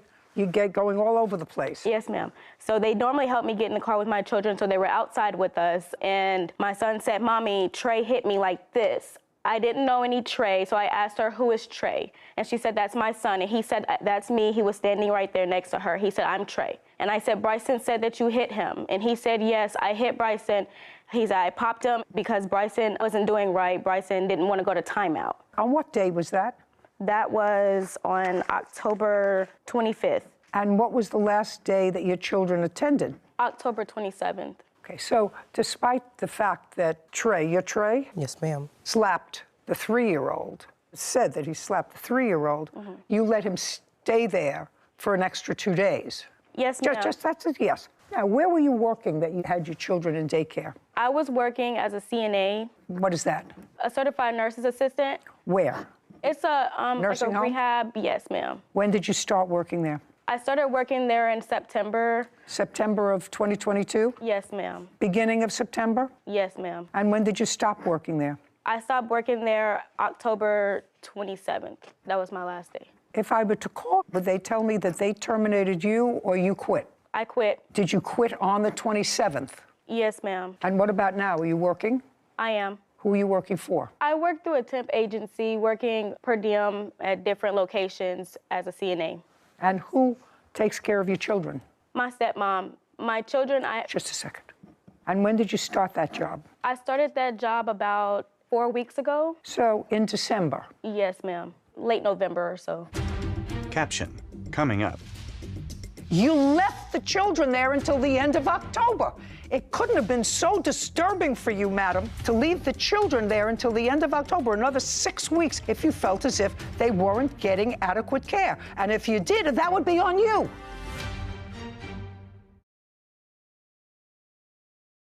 A courthouse. The Judy Justice logo appears. In the courtroom, Shanice and Dallas. Shanice Grimm claims her client, Dallas Lee, refused to pay for child care services. Dallas is countersuing for lost wages and emotional distress. So a relative has been taking care of your children? Yes, ma'am. Not all 3 of them. I had to send my 2 sons because I had to rearrange my daycare situation. I had to send them back to Texas to be with their dad. So 2 of them went back to their father? Yes, ma'am. And who do you live with here? I live with my dad. What does he do? My dad is a nuclear medicine technologist. So your stepmom takes care of one of the children. My 5-month-old daughter, yes, ma'am. Who's in the house. Now you're going to tell me why you didn't pay her for the last 2 weeks. So my children began in her care September 12th. September 13th, she sent me a text message while I was at work, and she said, I want to let you know, Lil Mama was bit today by my 1-year-old on her cheek. She sent me a picture. I have this. Not interested. I mean, it's not that I'm disinterested. It's that don't show me anything from September, madam. You kept your children with her into October and through the end of October. And if anything was so concerning to you that you thought your children would be at risk, I'm certain that you would have discussed it with your father, and your father would have said to you, don't speak. Okay. And your father would have said to you, if you have a problem with the children, don't let them stay there. What you did, okay, I can see that you're dying to tell me something. What? Yes, ma'am. Dallas's father, Gary. My daughter had no other choice but to keep her children in care because I work a full-time job. Let me explain something to you, sir. Your daughter was living with you? Yes, ma'am. Right. There is always an alternative, sir. I have young grandchildren, and I would say if I was legitimately concerned for their health and safety, I don't care what it is, stay home and take care of your children. You'll have a roof over your head until you find appropriate daycare. And if you didn't do that, then you're not much of a grandfather. Well, you can't use something that happened in September or early October to say, well, that's why I didn't pay the last 2 weeks. So you can't make excuses, sir. I'm telling you, I'm a grandmother and I've had little children. I don't care what you had to do. Quit my job, whatever that job is, and say, we'll all stay home and take care of the children until you find, or you stay home and take care of the children. I'll provide you with whatever basics you need until you get the right daycare. And if you didn't do that, don't tell me that your daughter didn't have a choice. There is always a choice when your babies are concerned. In our estimation at that time, we were giving her some hard life lessons because she does now have 3 children, and there are going to be some difficulties in this living situation. There are going to be some things. So what we're doing, we're giving her some tough love and saying, hey, you cannot give up just because the chips are down or because things happen. You have to try to figure things out. Well, that would be on you. That's not on her. This is not her daughter. It's your daughter. Absolutely. And your grandchildren, sir. Absolutely. And if you want to teach her some real hard lessons and say, you got to stay with the daycare, even though you're dissatisfied. We said give her a chance because it was the first day. So. It was the first incident, first day. We said give her a chance. Things happen sometimes. What I don't want to hear is from you, who seem like a very intelligent man, a working man, is my daughter had no choice. Your daughter has a choice. Her choice is to say to you, Dad, please, I have to find the right daycare. I have to stop working at this job. I may need a month. You may not have liked her previous irresponsible behavior, right? Correct. But the deed is done. She got 3 young children. Beautiful children. Right? So what you do is when you have 3 young, beautiful children, you protect them. Absolutely. And if you're not smart enough to protect them yourself, you got to rely on your father who's smart enough to do that. What I'm saying to you is your daughter used this lady's services and she has to pay for it. She may not send her children back, but your statement that you were so anxious to make to me, which is my daughter had no choice, she did have a choice, sir. She did have a choice. Before I would let my children stay in a place where I actually believed that they were being abused, because that's what she's suggesting. I mean, she's not suggesting that this young man, who I'm not condoning hitting a 3-year-old, gave him a slap on the rear end. I'm not condoning that. But there were no injuries to him. I don't know whether you've done it. I don't know whether she's done it to her child. You certainly don't want a daycare provider's child to discipline a 3-year-old. Absolutely. That's not what it's about. But after the first incident, what we were trying to teach her is that you don't just throw in the towel, because Ms. Graham was just starting her service up. And September 5th. So we understand that there are going to be some hiccups and some things that she has to fix as she comes across them. And so she's a young lady. My daughter's a young lady. So as an older man, I'm trying to support 2 individuals to build their lives up. And so I told my daughter, I don't like that she was bitten, but at least she came forward very quickly and told you, so leave them there for now. And if anything else transpires, then we can start to look at things then. Yes, ma'am. Okay. Who do you work for, sir? I work for the Veterans Administration. And how long have you worked for the Veterans Administration? 21 years. Do you get paid every 2 weeks? Yes, ma'am. Let's say your boss at the VA all of a sudden decided they didn't like the work you were doing. And you left and they owed you 2 weeks' pay because you had actually worked for the 2 weeks. Absolutely. And you sued them for those 2 weeks. You worked there.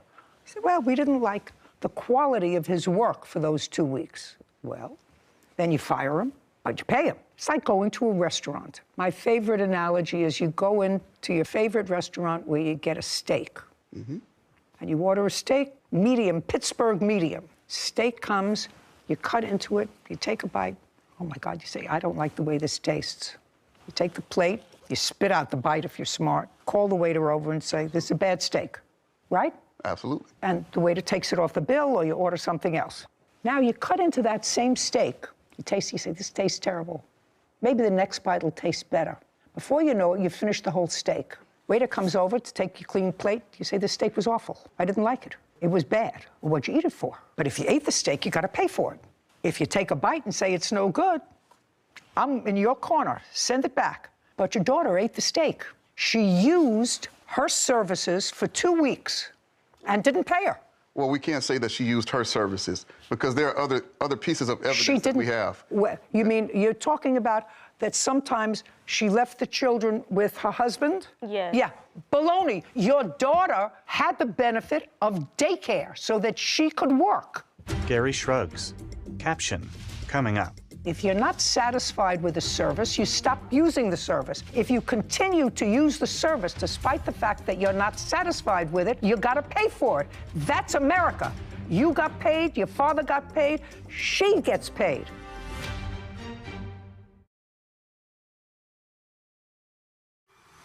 A courthouse. The Judy Justice logo appears. In the courtroom, Shanice and Dallas. Shanice Grimm has accused her client, Dallas Lee, of refusing to pay for childcare services. Dallas claims Shanice wrongfully disciplined and neglected her children. Your daughter had the benefit of daycare so that she could work. Absolutely. And she had the benefit of daycare from this lady that enabled your daughter to make money. But if we're talking breach of contract, the contract was breached when the husband watched the child. And now you're not teaching your daughter responsibility. Now you're making excuses. Now you're not teaching your daughter responsibility. Your daughter worked to make money. You worked those last 2 weeks, didn't stay home with your grandchildren. You made money. Absolutely. The only one that didn't make money and had her 3 children for those 2 weeks was the plaintiff. She ate the steak. She used the service. She didn't have anybody else. It's not as if, well, I had to hire somebody else to take care of the kids the last 2 weeks, even though it was in my deal. So that's why I'm not paying them. She worked, you worked, she worked. And if her husband, if she ran out to the store and left her husband, unless you're telling me that that was such a breach of the agreement that your daughter took the children out of her program. Did she? No, she did not. She didn't say, I'm not allowing your husband to take care of my children, even if it's just for an hour. I'm taking my children out of the program. Dad, can you help me out for the next couple of weeks until I find something else? But you can't eat the steak, which she did. Now you can sit down. Can I say one more thing? Not if you want to continue to look foolish. Now you're not teaching her responsibility. Well, now you're not teaching her responsibility. I don't want to have to teach you responsibility. Well, you don't have to. I'm a veteran. I know what responsibility is. But when you are promoting your program as one thing, but your service is another, I cannot say that if Bobby Flay is cooking the steak. It doesn't matter who was cooking the steak. It was whether you ate the steak. It's whether you ate the steak. I get what you're saying, Judge. But if it's promoted as Bobby Flay cooking it and Bob Burger cooked it, and I don't like the taste, then those are two different things. Oh, no, sir. If you're promoting Bobby Flay as cooking the steak and you find, or the hamburger, and you find out that Bobby Flay's younger brother was cooking the steak or was cooking the burger, and either way, if the burger is no good, you're not going to eat it. But you can't eat it and say, well, I really thought I was getting a Bobby Flay hamburger, and I didn't get a Bobby Flay hamburger, so I'm not going to pay for it, even though I ate it. Now you can sit down. How much is 2 weeks' worth of care? $600? Yes, ma'am. Judgment for the plaintiff, $600. You have a counterclaim. Counterclaim is ridiculous. Money owed for lost wages, emotional distress on behalf of the children. You shouldn't have emotional distress on behalf of the children, madam. You're their mother. The first time you had an inkling that you felt that your children, your young children, were being neglected in the plaintiff's care, what you should have done was remove them. Remove them. First time you felt as if 3-year-old shouldn't have been subject of a slap by this young man? Great. Remove them. You found that the baby, the little one, was bitten by her little one. Say, that's not watching them carefully enough, because they, I think, are supposed to be separated, correct?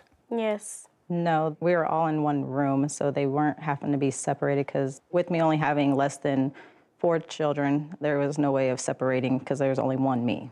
It's a big responsibility to take care of little children. Correct. My daughter shouldn't have been in his reach. She did tell me that she left out of the room. I agree with you. She left out of the room is what she told me, Judge. So that's actually not true. She told me that she left out of the room and went to the kitchen. What day? Give me the date that happened. September 13th. You left the children there until the end of October. It couldn't have been so disturbing for you, madam, to leave the children there until the end of October, another 6 weeks, if you felt as if they weren't getting adequate care. And if you did, that would be on you. And maybe a little bit on your father. Because if you told him about it, said, oh my God, that's terrible. Take my child out right away. All 3 of them. But you didn't. You left them in there September 13th, 14th, 15th, 16th, 17th, 18th, 19th, 20th, all the way up until the end of September and the end of October. That's on you. Actually, she did not have them in the end of September because she was suspended from her job. So they were gone for 2 weeks in September. Were you suspended from your job? I was. I had to... That's my question. You were suspended from your job. When you were suspended from your job, did you take the children out of daycare? Yes, ma'am. Okay, and that's reasonable. She didn't give you a problem with that, I assume. No. And you didn't pay for those 2 weeks? I did not. Great. Well, these 2 weeks you're going to pay for. Because I don't believe I owe her anything. I don't care what you believe. If you're not listening to what I'm saying to you and you're fixed in your opinion, that means you haven't learned anything. Your father tried to teach you a little bit of tough love. What I'm telling you is, if you work, you get paid. If you're not satisfied with the service, you stop using the service. If you continue to use the service despite the fact that you're not satisfied with it, you gotta pay for it. That's America. You got paid, your father got paid, she gets paid. She didn't get paid for the 2 weeks you took your kids out. Didn't say to you, well, you have to pay me anyway. I have to keep this open for you. That was very fair. Took the kids out, didn't pay. You left your kids in, you pay $600. You count the claims dismissed. We're finished. This court is adjourned. Outside the courtroom, Dallas, then Shanice. I am a little upset she didn't see things my way. The judge was kind of in my favor for the majority of it. You know, her leaving my children in the care of her 15-year-old son and also her husband. And why did she continue bringing her children to me for another month? Also, my son letting me know that, you know, she hit him. I have never touched her children. I could take a lie detector test to prove it. It was pretty difficult for me because I didn't have any other choices. I didn't have anyone else who could help me with keeping all 3 of my children while I work. She actually never gave me excuses. She actually just told me she was going to pay me. Life is not easy. If you work, you should get paid. But you get back up and you keep moving. Sarah and Judy. My generation, I'm not sure about yours, I haven't had much experience in yours, but in mine, I think we confuse having to make a hard choice with being out of options. Here, I felt for the defendant, she had to make a hard choice. For the cost of tools she wrongfully sold. Court come to order. All rise. Have a seat, please. Kevin approaches Judge Judy. Hello, Judge. Case 2189, Strubs versus Wasager. Thank you. Judy turns to Andrew. Mr. Scruggs, you have brothers and sisters? No, ma'am. Were your father and your mother? Who predeceased whom? My mother died when I was 17 years old, and my father died in 2019 after a long-time illness, and he had his tools at my property. You and the defendant were married for 10 years. Correct. You separated in what year? 2016. And when you left, she stayed in the house. That's correct, Your Honor. Sometime prior to 2016, according to you, you borrowed some tools of your father's. That's correct. I actually Is that correct? That is correct. And the tools that you borrowed from your father were left in the marital home 2016, 17, 18. Your father died in 2019. You were divorced in 2000. We were divorced in 2019 was the final judgment. And then things sort of got away from you. So now we're in 2023, and you want your father's tools back or money for them, according to you, $10,000 worth. Yes, ma'am. Ridiculous. Let's start out with ridiculous.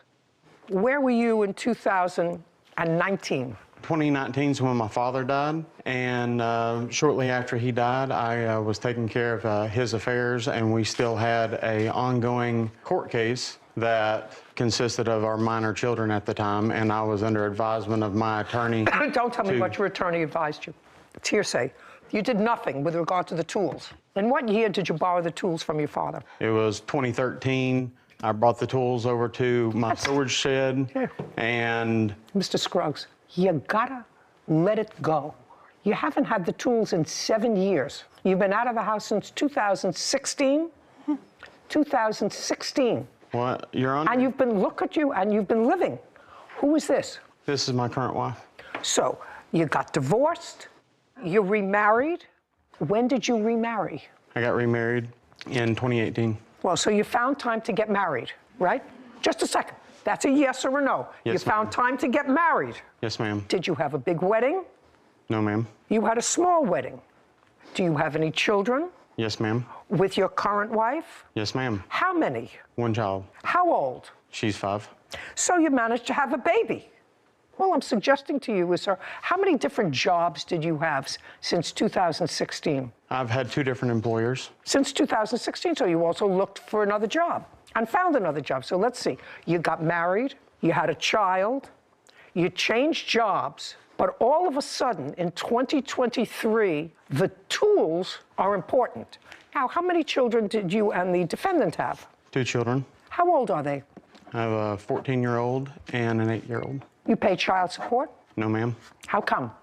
Because one of the children lives with me full-time. For how long? She's lived with me full-time for approximately 3 years. But when you and the defendant separated, she was living with her mother. Only for a short amount of time. How long? Probably about a year. Yes, and I paid support during that time. And the other child? Is 45-55 split. So that's why you don't pay child support? Correct. And do you work? Yes, ma'am. Okay, good.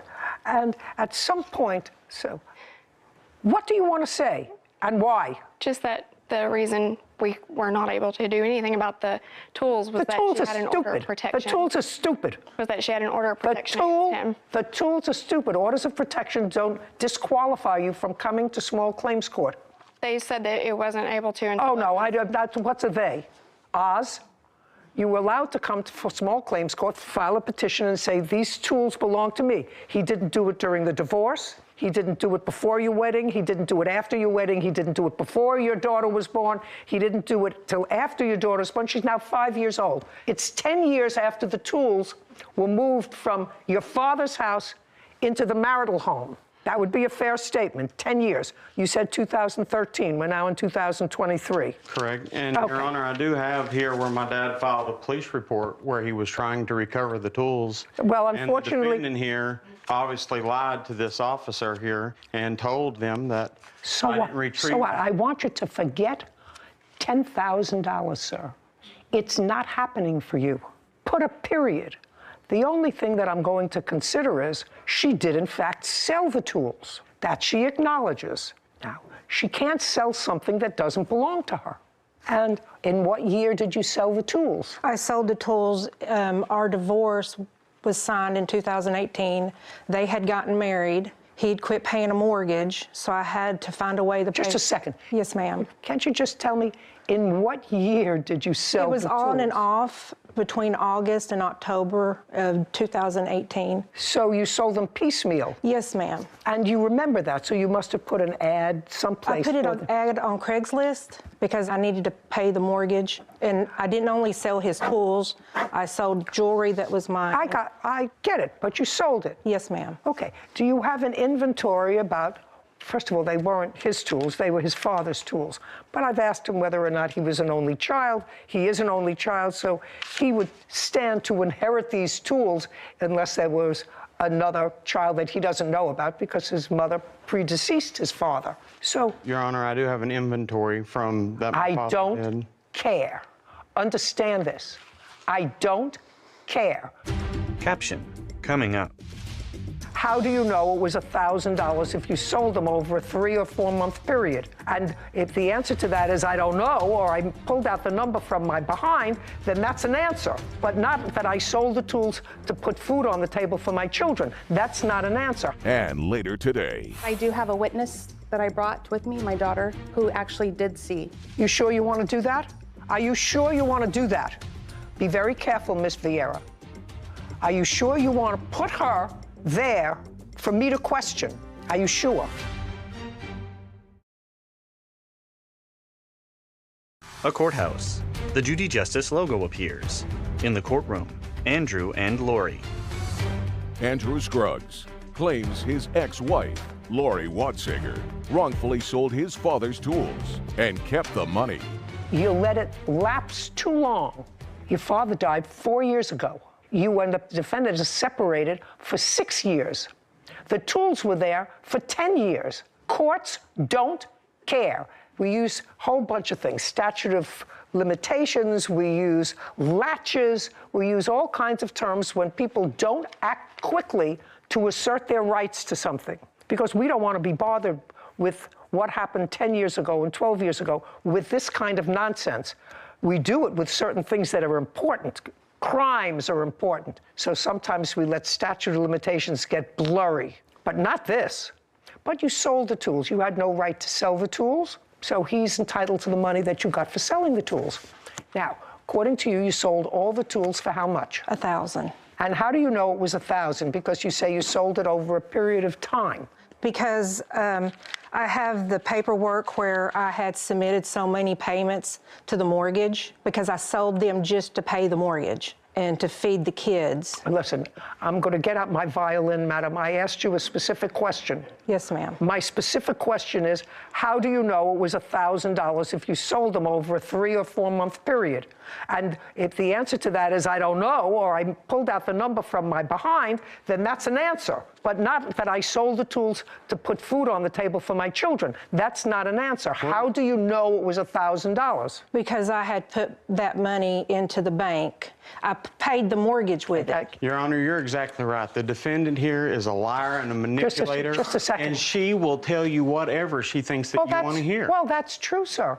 And I don't believe she sold the tools for $1,000, but I don't know that. Because and you wait, just a second. Just a second. I What? guarantee you. Oh, I guarantee she made $13,000, $14,000. No, that's possible, sir. Prove it. Proof. Just a second. It's your burden of proof. You have to prove to me that she sold them for $13,000. And even then, you're late in bringing this suit. But you can't prove that. Well, because she is a manipulator is why this ex parte order and listen all this, to me, I don't care. You're not following me. Courts, not me personally, courts, I am the court. We don't care because what you did was wait too long to assert a claim. You waited too long. According to you, you had COVID and the pandemic came in between and, you know, having another child and getting married to somebody else. All those were reasons you had personal issues while you didn't assert your rights in a timely fashion. So we're not going back to try to recreate something that you can't recreate. And neither can she, actually, because you don't have to keep track of something that happened 3, 4 years ago. Well, even in the agreed... We're done. You have to understand. Well, even our agreed judgment that she signed, I've texted her not 3 months ago trying to retrieve items... Just a second. You have a judgment of divorce that says in the judgment of divorce she is to return the tools to you. No. Okay. The tools are nothing in that judgment. Nothing. Okay. You sold them for $1,000? Yes, ma'am. You can't sell somebody else's property. And that's all that he can prove is what you say you sold them for, and I'm not sure that that's what you sold them for, but he waited too long. And the only thing that I can establish at this point is that you sold somebody else's tools for $1,000. That's it. Judgment for the plaintiff in the amount of $1,000. We're finished. This court is adjourned. The defendant, she obviously is a liar and manipulator, and she got a lot more than even the $10,000, and these were what I considered family heirlooms. No, actually, no. I've got the documents for that. Even after my father died, I looked at her and said, you know, we need to just fix this, and I came to her and said, you know... Because he can't let me go. If it's a matter of money, let me give you the money for the tools, and she still was selling the tools to, we think, her best friend. Because they don't want me happy. I'm sure glad that it's over, and hopefully we can coexist and take care of our son that we have together. I'd like to be friends. I mean, it's for the children, anything to make the children happy. Judy and Sarah. You know what's more fascinating to me than anything else, and I have to when we leave today, I'm going to go back and look up the doctrine of latches. It was a brief footnote, I think, in one of our case books. Yeah, right, because we're talking 60 years ago when I went to law school, and I seem to remember you had both a statute of limitations, which was a formalized statute for certain causes of action, and you had to bring them within a certain period of time. That, I'm sure they taught you in law school. But I seem to remember, Sarah, there was a doctrine of latches which discusses why you're supposed to bring an action in a timely fashion. More of a common sense argument as opposed to a preservation of evidence, because people do away with it. And this is a perfect example. I think they call it ripeness now, but same concept. Maybe. More of a way for judges like yourself to be able to use common sense in cases like this and say, there's no evidence that's going to be preserved 10 years later. You had all these opportunities. Common sense tells me, therefore, it's not ripe. And I think it's a good doctrine because although there might not be a set statute for this particular cause of action, it doesn't mean that evidence just appears out of nowhere that you're going to be able to use. That you don't preserve. Exactly. That you don't preserve it. And certainly, he made a whole lifetime for himself in 10 years. Divorced, remarried, had a child, had changed jobs, changed careers. A lot can happen in 10 years. Yeah, but what's not going to happen is you getting the tools back. Yeah. Case 2189, Hernandez versus Vieira. All parties, please step forward. Sofia Hernandez is suing her dog sitter, Cherie Vieira, for vet bills after her dog was injured during Cherie's care. Miss Hernandez, how old is your puppy? She's 6 months, Your Honor. And when she was 4 months old, you needed a home sitter for your dog. Or Yes. You needed a place to board her for a weekend, long weekend. You live on an Army base.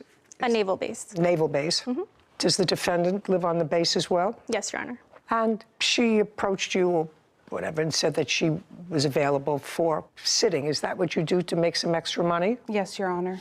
And on the 22nd of December of last year, which is when this incident occurred, you dropped the dog off at the defendant's home. December 16. It was the 16th? Yes. And when you dropped the puppy off at the defendant's home, she was in perfectly fine shape. Yes. She looked very sweet. Thank you. So what happened when she dropped the puppy off at your house? Caption, coming up. I want you to tell me something that I'm going to believe, that you and your mother were in the room with your 10-year-old sister, and you saw what happened with the dog. Yeah. Just a second. I want you to make sure that that's what you're telling me. A courthouse. The Judy Justice logo appears. In the courtroom, Sofia and Cherie. Sofia Hernandez claims her dog sitter, Cherie Vieira, is responsible for vet bills after her dog Dolce was injured during Cherie's care. Because Ms. Hernandez has an outstanding vet bill for surgery on the dog's leg, which was broken, while in your care. Yes, Your Honor. So why don't you tell me how that happened? Miss Hernandez brought Dolce to our house. We took her in, and we had also another dog. I want you to tell me, you. When you say you took her in, did you or somebody else? It's a family effort. My children also help take care of the dogs. I started watching dogs because my youngest child was deathly afraid of dogs. She was bit by a dog at the age of 2. So we started this so she could learn how to take care of dogs properly, know their signs and things like that. And we took Dolce into my daughter's room. Which daughter? Into my youngest daughter's room. Is that you? I'm the oldest. You're the oldest. And how old is your youngest daughter? She's 10. Okay, so once you took her into your daughter's room, she was alone with the puppy? No, all 3 of us were in the room. What we like to do is we No, I don't want you to tell me what you like to do. Okay. I want you to be consistent with what you put in your answer. You were all in your daughter's room? Yes. Is that what you're telling me? Yes, ma'am. Just 1 second. Judy puts on her glasses, then consults a document. Okay. So your husband was with another dog in the yard? Yes. So I brought this dog into my daughter's room, your 10-year-old daughter's room, to settle down. Yes, Your Honor. And then you don't know what happened because you weren't watching. I was actually... No, you were not watching. That's what it says here. Well, I was taking pictures. It doesn't make any difference. You weren't watching. You don't know what happened. If you were taking pictures, that would be on your camera. I have pictures here of Dolce that I was actually sending to No, Mr. I don't Hernandez. care. It would be on your camera if you were taking pictures. And if you were taking pictures, then you would have exactly what happened with the dog that caused the dog to have a broken leg. But you don't have those pictures. Am I correct? Yes, Your Honor. So that you were not watching and you did not see what happened at the moment the dog was injured? Yes, Your Honor. Okay. But I do have a witness that I brought with me, my daughter, who actually did see as I was sending pictures to Ms. Hernandez. You sure you want to do that? Are you sure you want to do that? Be very careful, Miss Vieira. Are you sure you want to put her there for me to question? Are you sure? Are you sure? Okay. Yeah. Yes, Your I don't Honor. think, yeah, I don't think so. But it's your choice. Let's go. I want you to tell me something that I'm going to believe, that you and your mother were in the room with your 10-year-old sister and you saw what happened with the dog. Yes. Just a second. I want you to make sure that that's what you're telling me. So you were in the room? Yes, I was. Okay. Your first name is? Abigail. I'd like to see a picture of Abigail in the room with the dog when you were sending pictures, allegedly, to the plaintiff of the dog. I just want to see pictures of her in the room. Your Honor, I did not make pictures of those. Why not? She was there. You were taking pictures of the dog. I assume your 10-year-old's room is not the size of this courtroom. So if you were taking pictures, Abigail would be in those pictures. Your Honor, I actually have a picture of her leg after I was bit by Dolce. I don't care after you were bit by Dolce. You were bit by the puppy because she was injured. Yes, Your Honor. Okay. That was after she was injured. Yes. I want to see a picture of your daughter that you were taking pictures of, allegedly to send to the plaintiff to show her how the dog was adjusting. I do not have pictures of that, Right. Your Honor. Yeah. Miss Vieira, do you want to know the truth? I don't believe you were in the room with your daughter, either one of them, and the puppy. I think that you left the puppy with your 10-year-old, and you don't know what happened. That's what I believe. And whether I believe, and it's accurate or not accurate, the dog was injured in your care. So you're responsible for the surgical bill. It's that simple. Dog got a broken leg in your care with enough adults there to watch the dog, your husband, the older daughter, and you put her in the room with your 10-year-old because you thought it would be cute. Your 10-year-old wanted to play with her. That's what happened. Can I see the vet bill, please? Yes, Your Honor. I have the urgent care bill and the surgery bill as well. Sophia hands a document to Kevin, who brings it to Judy for review. So the invoice was $58.18? For the surgery. And $862. $66.08, judgment for the plaintiff. We're done. This court is adjourned. You know, I'm happy because those vet bills are really high. You know, it's not something that you could take on at the time. I was in the room with the dog. The dog jumped from the floor, and it was a freak accident.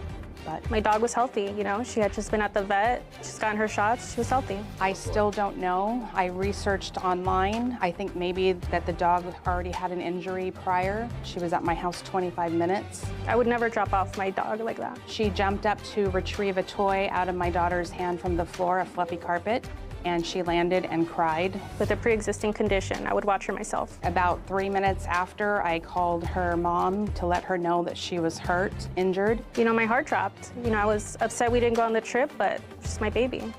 Turned around. She wanted to know how bad it was because she wanted to go on her trip, and I told her it was bad enough for her dog to bite me. We took her straight to the urgent care. I asked her to come back to get her dog. I didn't want to move the dog, so she came back and had us bring the dog out. She had a fractured leg. Freak accident, kind of feel like, I don't know, it wasn't fair. They didn't give me one. They just ignored my messages asking for payment. I'm glad the dog's okay.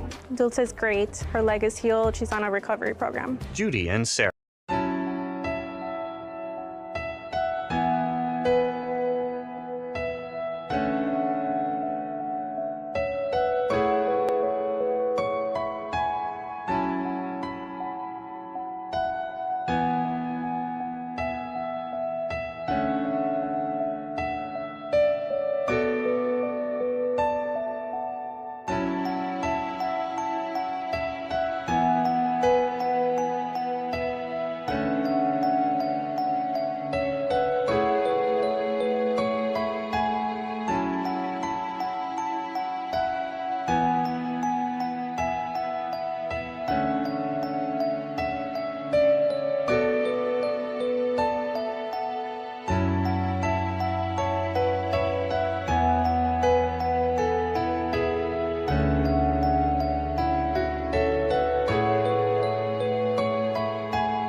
for an assault. Judy enters the courtroom. Court come to order. All rise. She takes her seat behind the bench. Have a seat, everyone. Kevin approaches. Hello, Judge. Case number 2035, Rodriguez versus Gastelum. Thank you.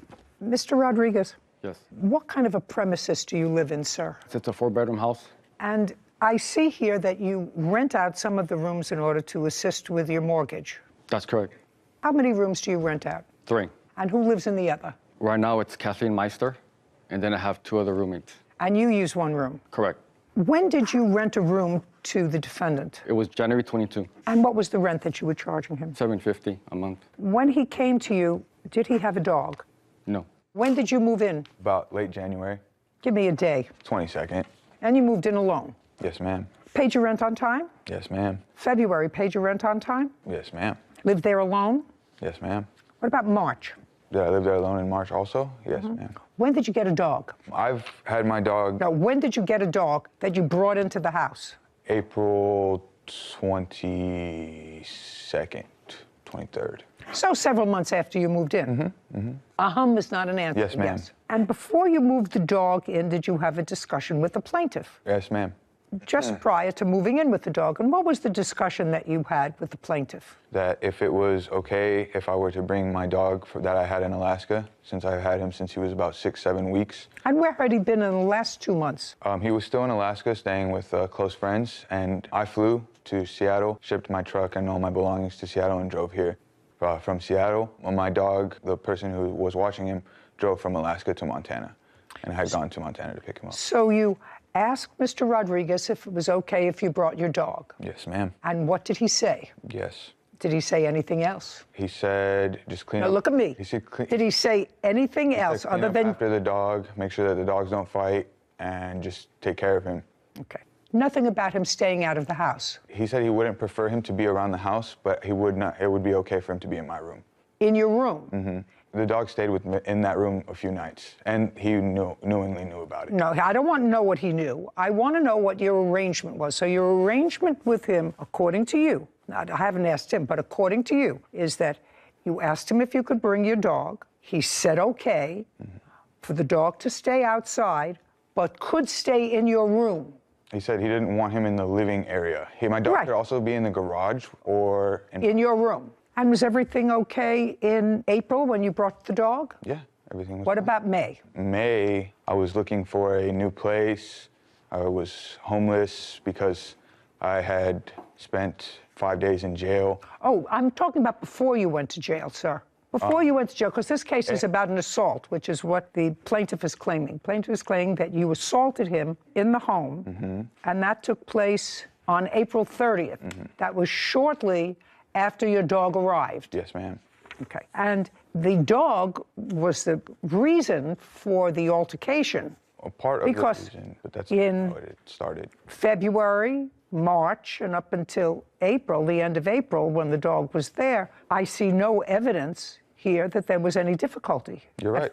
Fair statement? Yeah. So that the problem arose when the dog came. Now, this woman's name is Kathleen. She's interspersed in both the complaint and the answer in this case. She had a cat. Is not an answer. Yes, ma'am. He had a cat. And it was a house cat. Yes, ma'am. Plaintiff has a dog. A few dogs. And they live in the house. Yes, they stay in the garage and in the backyard, yes. Garage and backyard, do they stay in the house? They do not go inside that. Okay, so his dogs stay outside, and he said to you, according to you, the dogs can stay outside in the garage and in your room. Yes. In April, did your dog get out of your room or into the house? Yes. Yes. On what date? April 30th, because I was allowing him inside to go to my room. On April 30th, the dog was where? In the backyard, but I was bringing him inside to come to my room. You were bringing him from outside to come into your room. I haven't asked him. He says in his papers that the dog was supposed to remain outside. You were bringing him inside to your room. Yes, ma'am. Because it is your claim here that it is an emotional support dog. Yes, ma'am. And you also had at least a couple of months where you left the dog in Alaska. With people I trust. I don't care people who you trust or not. If you needed an emotional support animal, the emotional support animal has to travel with you. So don't show me a certificate. stand. Yes, ma'am. By the way, did that certificate that you have come from a psychiatrist? No. No. Did it come from a psychologist? No. Did it come from any doctor who was treating you? There was a doctor's note, yes. Was a doctor who was treating you? Yes. Yes. Not a psychiatrist? Not a psychiatrist, no. Not a psychologist? Not a psychologist. And you took this note and you had to send it to somebody over the internet? Yes. And then they sent you a certificate? Yes, and with an ID. That's what I got. Okay, so now you're bringing the dog on April 30th from the backyard into the house, and? He attempts to grab the dog. No. Is the dog on a leash? No, he's very well. Just a sec. Is the dog on a leash? No. Were you holding the dog by the collar? Yes. And now you're taking the dog from outside to inside. What did he say to you? No dogs in the house. Because that's what he had said to you before. You can have your dog, but no dogs in the house. I want to tell you something. That's what I believe. So he said, no dogs in the house. And you said to him, I'm going to bring my dog into my room. But when you asked him if you could bring the dog to the house, there is no question in my mind that he said to you, bring the dog to the house, but the dog doesn't come into the house. He stayed in my room a few nights prior to that. I don't and he care. already Listen to me. approved That's what the arrangement was, sir. Okay. The arrangement was not what you told me before. The arrangement was with him. Yes, you can bring the dog to the house. I will let you do that. But the dog has to stay either in the garage or outside like my dogs. Okay. And you said, in effect, screw you. I'm bringing my dog, and I'm bringing my dog into my room. In effect. You're the tenant. That was the agreement. You can have the dog, but the dog must not be in the house. That's what your landlord told you. You brought the dog from Alaska, and at the very beginning, you brought the dog into your room. Mm-hmm. When had you decided that you were going to breach the agreement with him? The very first night I went to receive my dog, he stayed at the house inside my room with me. So the very first night that you brought him, you decided to breach the agreement that He you had had. knowingly said it was okay. Did you tell him it was okay? Never. I have texts. I'd like to see it. I have to scroll back. Scroll quite to a wherever while. you have to scroll. Scroll down to the creation. I don't care. I have all day here. Nobody is hungry. I'm a Still little have hungry. 2 more cases to do before lunch. Everybody gets a little testy, including me. I don't have the text. I do not have the text. Yeah, good. That's what I thought. Okay. It wasn't on the 30th that the dog got loose in the house. It was sometime before that, maybe a day or so before that. On the 30th was a day, sir, that you got locked out of the house. Mm-hmm. Yes, is Your not Honor. an answer. Yes, Your Honor. Okay. And what time of the day was it that you got locked out of the house? 2 o'clock, middle afternoon, late afternoon. And according to what I read, you went to the back of the house to let yourself into the house, and you got into an altercation with Kathleen.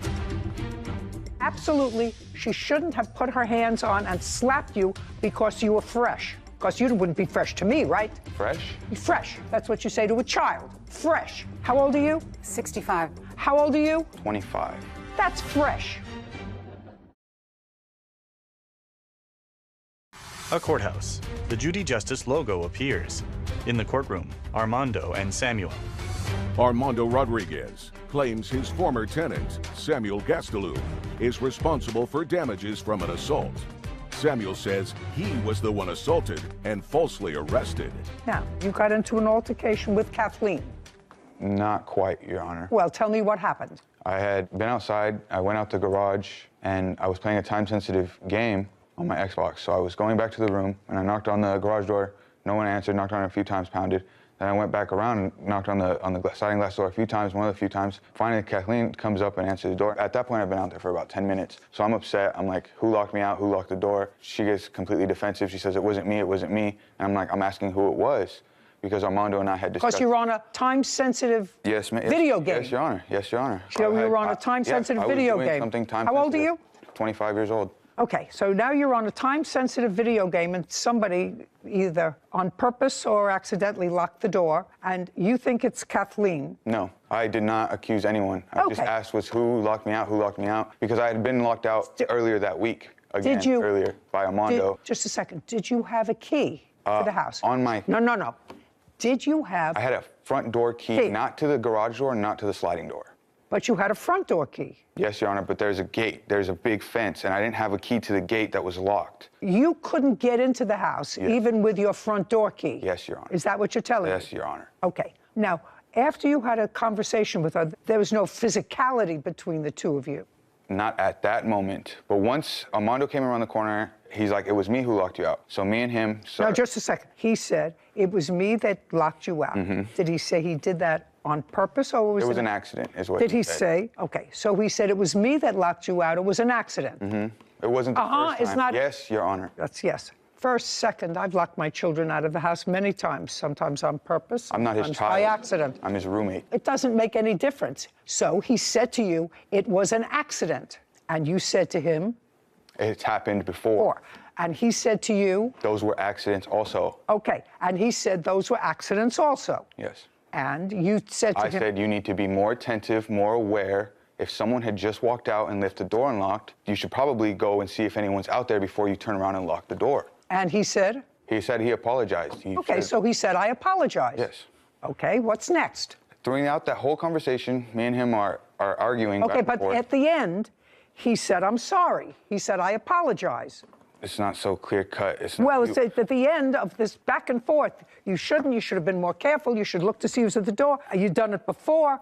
I'm sorry. It was an accident. I apologize. Now I haven't apologized. And in next. the middle of that altercation, Kathleen kept butting in. She said, you don't talk to me like that. You don't talk to me like that. I said, I wasn't even talking to you. I'm not talking to you anymore. I'm talking to Armando. I said, mind your own business. She said, oh, you don't tell me what to do. You don't tell me what to do. I said, mind your own business. She said, say that to me one more time. I said, mind your own business. She walks across the hall and she slaps me across the face, and Armando grabs her hand right after she smacks me. And instead of retaliating aggressively or any type of thing, I call the police. Immediately call the police. And while we're waiting there for the police, that's when I get the apology from Armando. That's when he's like, okay, let's make a deal. Let's try to work this out before the police get there. The police get there, they ask me what had happened. And you say that this older woman slapped you because you were across fresh. the face. Because you were fresh. No, because she believes shouldn't have put her hands on and slapped you because you were fresh. Because you wouldn't be fresh to me, right? Fresh? Fresh. That's what you say to a child. Fresh. You were being fresh. And she should not have put her hands on you. Would I have called the police about that? Maybe. Except I am not a child, Your Just Honor. a second. I'm not a child. I'm not related to these people. I just said to you, you were being fresh. How old are you? 65. How old are you? 25. That's fresh. That's fresh, because first you accused her of locking you out. I didn't accuse her. Yeah. Okay. So after she slapped you, the police arrived. They left. She said, she slapped you. Yes. You have marks. You have cuts. You have bruises. You have abrasions. No. They left. Well, what did you expect when you called the police for them to arrest her? What did you want them to do, sir? Was I supposed to retaliate? How was I supposed to retaliate? Was I supposed to hit her back? Just a second. No. Okay, then what was I supposed to do? I'm not telling you what to do. Okay. I'm just asking you, sir, did you expect them, when you called the police, to arrest Kathleen because she slapped you? No, I expected there to be consequences for her assaulting me. What? So I don't what know what did the you think? consequences So were. what did I don't you know what think those that they consequences are. should do? Whatever they feel was right. Whatever is justice. Okay. Now let's move on. So now the police are gone, and I go speak to Armando. I asked why he sacrificed his integrity for lying for Kathleen, for saying that she didn't slap him, because he told the police he witnessed no such event. He didn't see nothing, even though he was standing right there, grabbed her hand. Kathleen says she didn't do it, and the police came up to me before they left. They said, they're telling me something else. I just straight up, I just don't believe you. I just like, okay, well, what else can I do? I go to Armando, and I'm like, why would you sacrifice your integrity? Why would you lie to the police? Why would you let another roommate physically assault me and just no consequences whatsoever? And at that point is when I tried to bring my dog inside and just go straight to my room. Just a second. So at that time, after this hot spot is over, it got heated again. Got heated again. Your reaction was childish, and you said, I'm going to get my dog that I was told not to bring in the house, and I'm going to bring my dog in the house. I was going to my... Just a second. I don't care if you were going to Pluto. Your reaction after this was, they can't tell me what to do. I'm going outside and I'm going to bring my dog inside. He'll let you bring the dog to the house, but the dog can't come in the house, stays outside with his dogs. There's only one animal in the house, and that's Kathleen's house cat. That's it. So you went to bring your dog from outside to in the house. Yes, Your Honor. In violation of the agreement that you had with your landlord. After the police had come, I just want you to realize what's going on. Oh, You know, I just want you to realize that they don't actually keep me here because I'm 5'6" and gorgeous.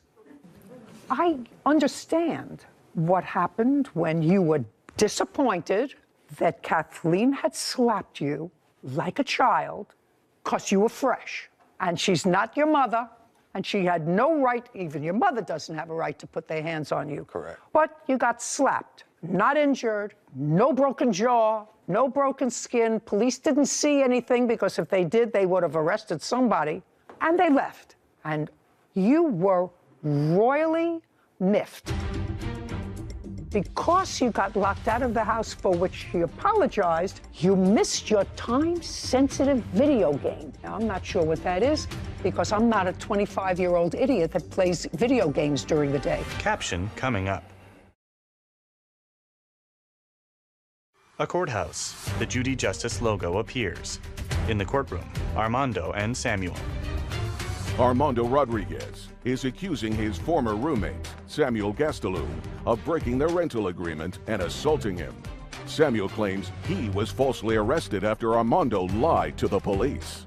Now, several things that happened that day, right? You got locked out and you were playing a time-sensitive video game. Yes, Your Honor. And because you got locked out of the house for which she apologized, you missed your time-sensitive video game. Now, I'm not sure what that is, because I'm not a 25-year-old idiot that plays video games during the day. When I was 25 years old, I actually worked. I did, I actually worked. I know that may seem foreign to you, but I did actually work. And so after all of this altercation took place, you said, now I'm gonna show him, now I'm gonna bring my dog into the house. And then there was another altercation. Second one. Yes. That's the one we're talking about. By the way, maybe I'm being terribly unkind to you, sir. How do you support yourself? I work. For whom? Pretty foreign, I know. For whom? I'm a cultivator. You work 5 days a week? Yes, Your Honor. And in my free time, What do you I like to cultivate? play video What do you games. cultivate? Marijuana, cannabis. How long have you worked for them? Since March, so about 5 months. Prior to that, you were in Alaska. Prior to January, I was in Alaska. Before March, before getting the job at the cultivation facility for cannabis, I was helping my uncles do concrete. So working isn't very foreign to me, as you might see.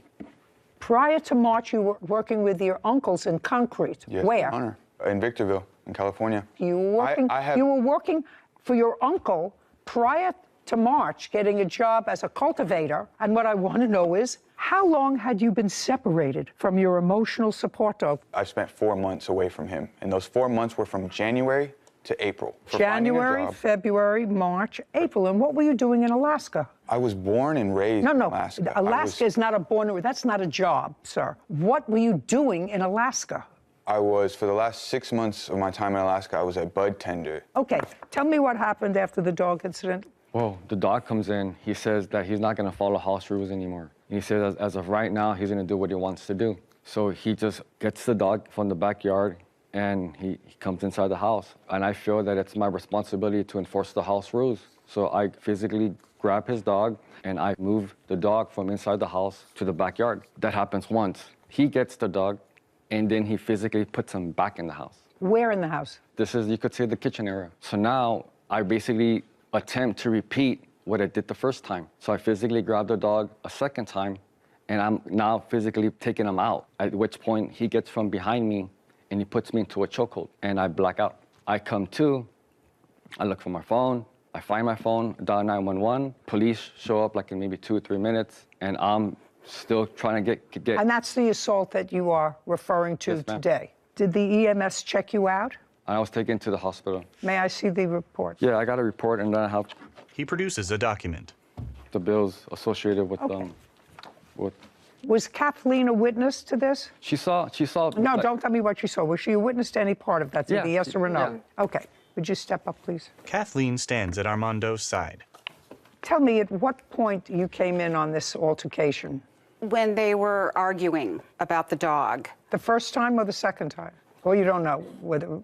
I don't really know. Were you a witness to any of the physical confrontation that resulted in Mr. Rodriguez going to the hospital? I knew that they... Don't tell me what you knew. Okay. It's what you saw. Okay, what I saw was Armando trying to put the dog back outside, because he's a big pit bull, right? And then he would put him out, and then Samuel would bring him back in. And then the last time, Armando was putting him back outside, and Samuel came behind Armando. And what I did was I left and went and called the police, because I was afraid he was going to get hurt. All right, sir. Now tell me your version of those events. Could I show her statement from the previous court? No, I want you to first tell me your version of the events. So I let Apollo inside. My dog's name is Apollo, and he's going to grab Apollo to let him out. And we're both kind of grabbing Apollo, pulling him, we're both kind of fighting over him a little bit. As I'm pulling him inside more, Armando starts grabbing me. And so we get into this altercation, and we're like wrestling back and forth. Just a second. He's trying to get your pit bull outside, and at the same time he's grabbing you? Is that the... No, it was, we were both grabbing the dog. So you were trying to keep the dog inside, and he was trying to put the dog outside? I was trying to take him to my room, yes. Take him. You were trying to take him to your room. He was trying to put him outside. Yes. And? As we're both kind of fighting for the dog, he grabs me. He lets go of the dog and then grabs me. How did he grab you? He grabs me by the arm, and then he like starts tugging a little bit, and so we're wrestling. We just start wrestling, and it gets a little bit more violent. And I go to restrain him, and he's hitting me. He's hitting me from with his arms. He's trying to scratch me, and I just restrained him until I felt not threatened no more. I released him. I get up. I grab my dog. I go to the room. I call the police. Mm-hmm. Do you have your medical records that day? They would not take me. They didn't. Not they would not take you. Do you have your medical records for that day? I have my arrest report that says apparently they didn't. May I see the arrest report, please? They refused to take pictures. Don't tell me what they didn't do. I can read. Kevin takes the document from Samuel, then brings it to Judy. Do you have medical insurance, sir? No. None. Okay, so you had an emergency room CT scan that was $8,640.62. The other bill for that day was for radiology, which was $518. This is the emergency room, which was $1,109. Okay, well, that takes us over this court's limit jurisdictionally. Now, you, sir, subsequently had a hearing with regard to this case. Is that correct? Yes. Did you testify, sir? Yes, Your Honor. Did you testify, sir? I did. At the end of that hearing, was there a restraining order granted or not? It was granted. For how long? Do you have a copy of that? I have a copy. It was a year. So a judge, like me, probably not as good looking, after hearing, so I don't have to hear it, all of the evidence, the judge found that there was more evidence than not that you assaulted the plaintiff and granted the plaintiff an order of protection for 1 year. After that happened, you were still in the house. After the assault or after the hearing? After the assault. After the assault, I was arrested and then you came back to the house. Yes, Your Honor. That's what I asked. You were still in the house, but you're no longer in the house. No. Judgment for the plaintiff in the amount of $10,000. We're finished here. Thank you. This court is adjourned. He's a liar, and I told the truth, and I won the case. I didn't aggressively attack him. That was the rules that I had set. My dogs don't even come in the house. I defended myself and my dog. Sarah and Judy. I think there was some genuine confusion on the defendant's behalf about the term fresh. When I said to him, you were fresh to an older person? Exactly. You know, he had a little bit of an attitude, a little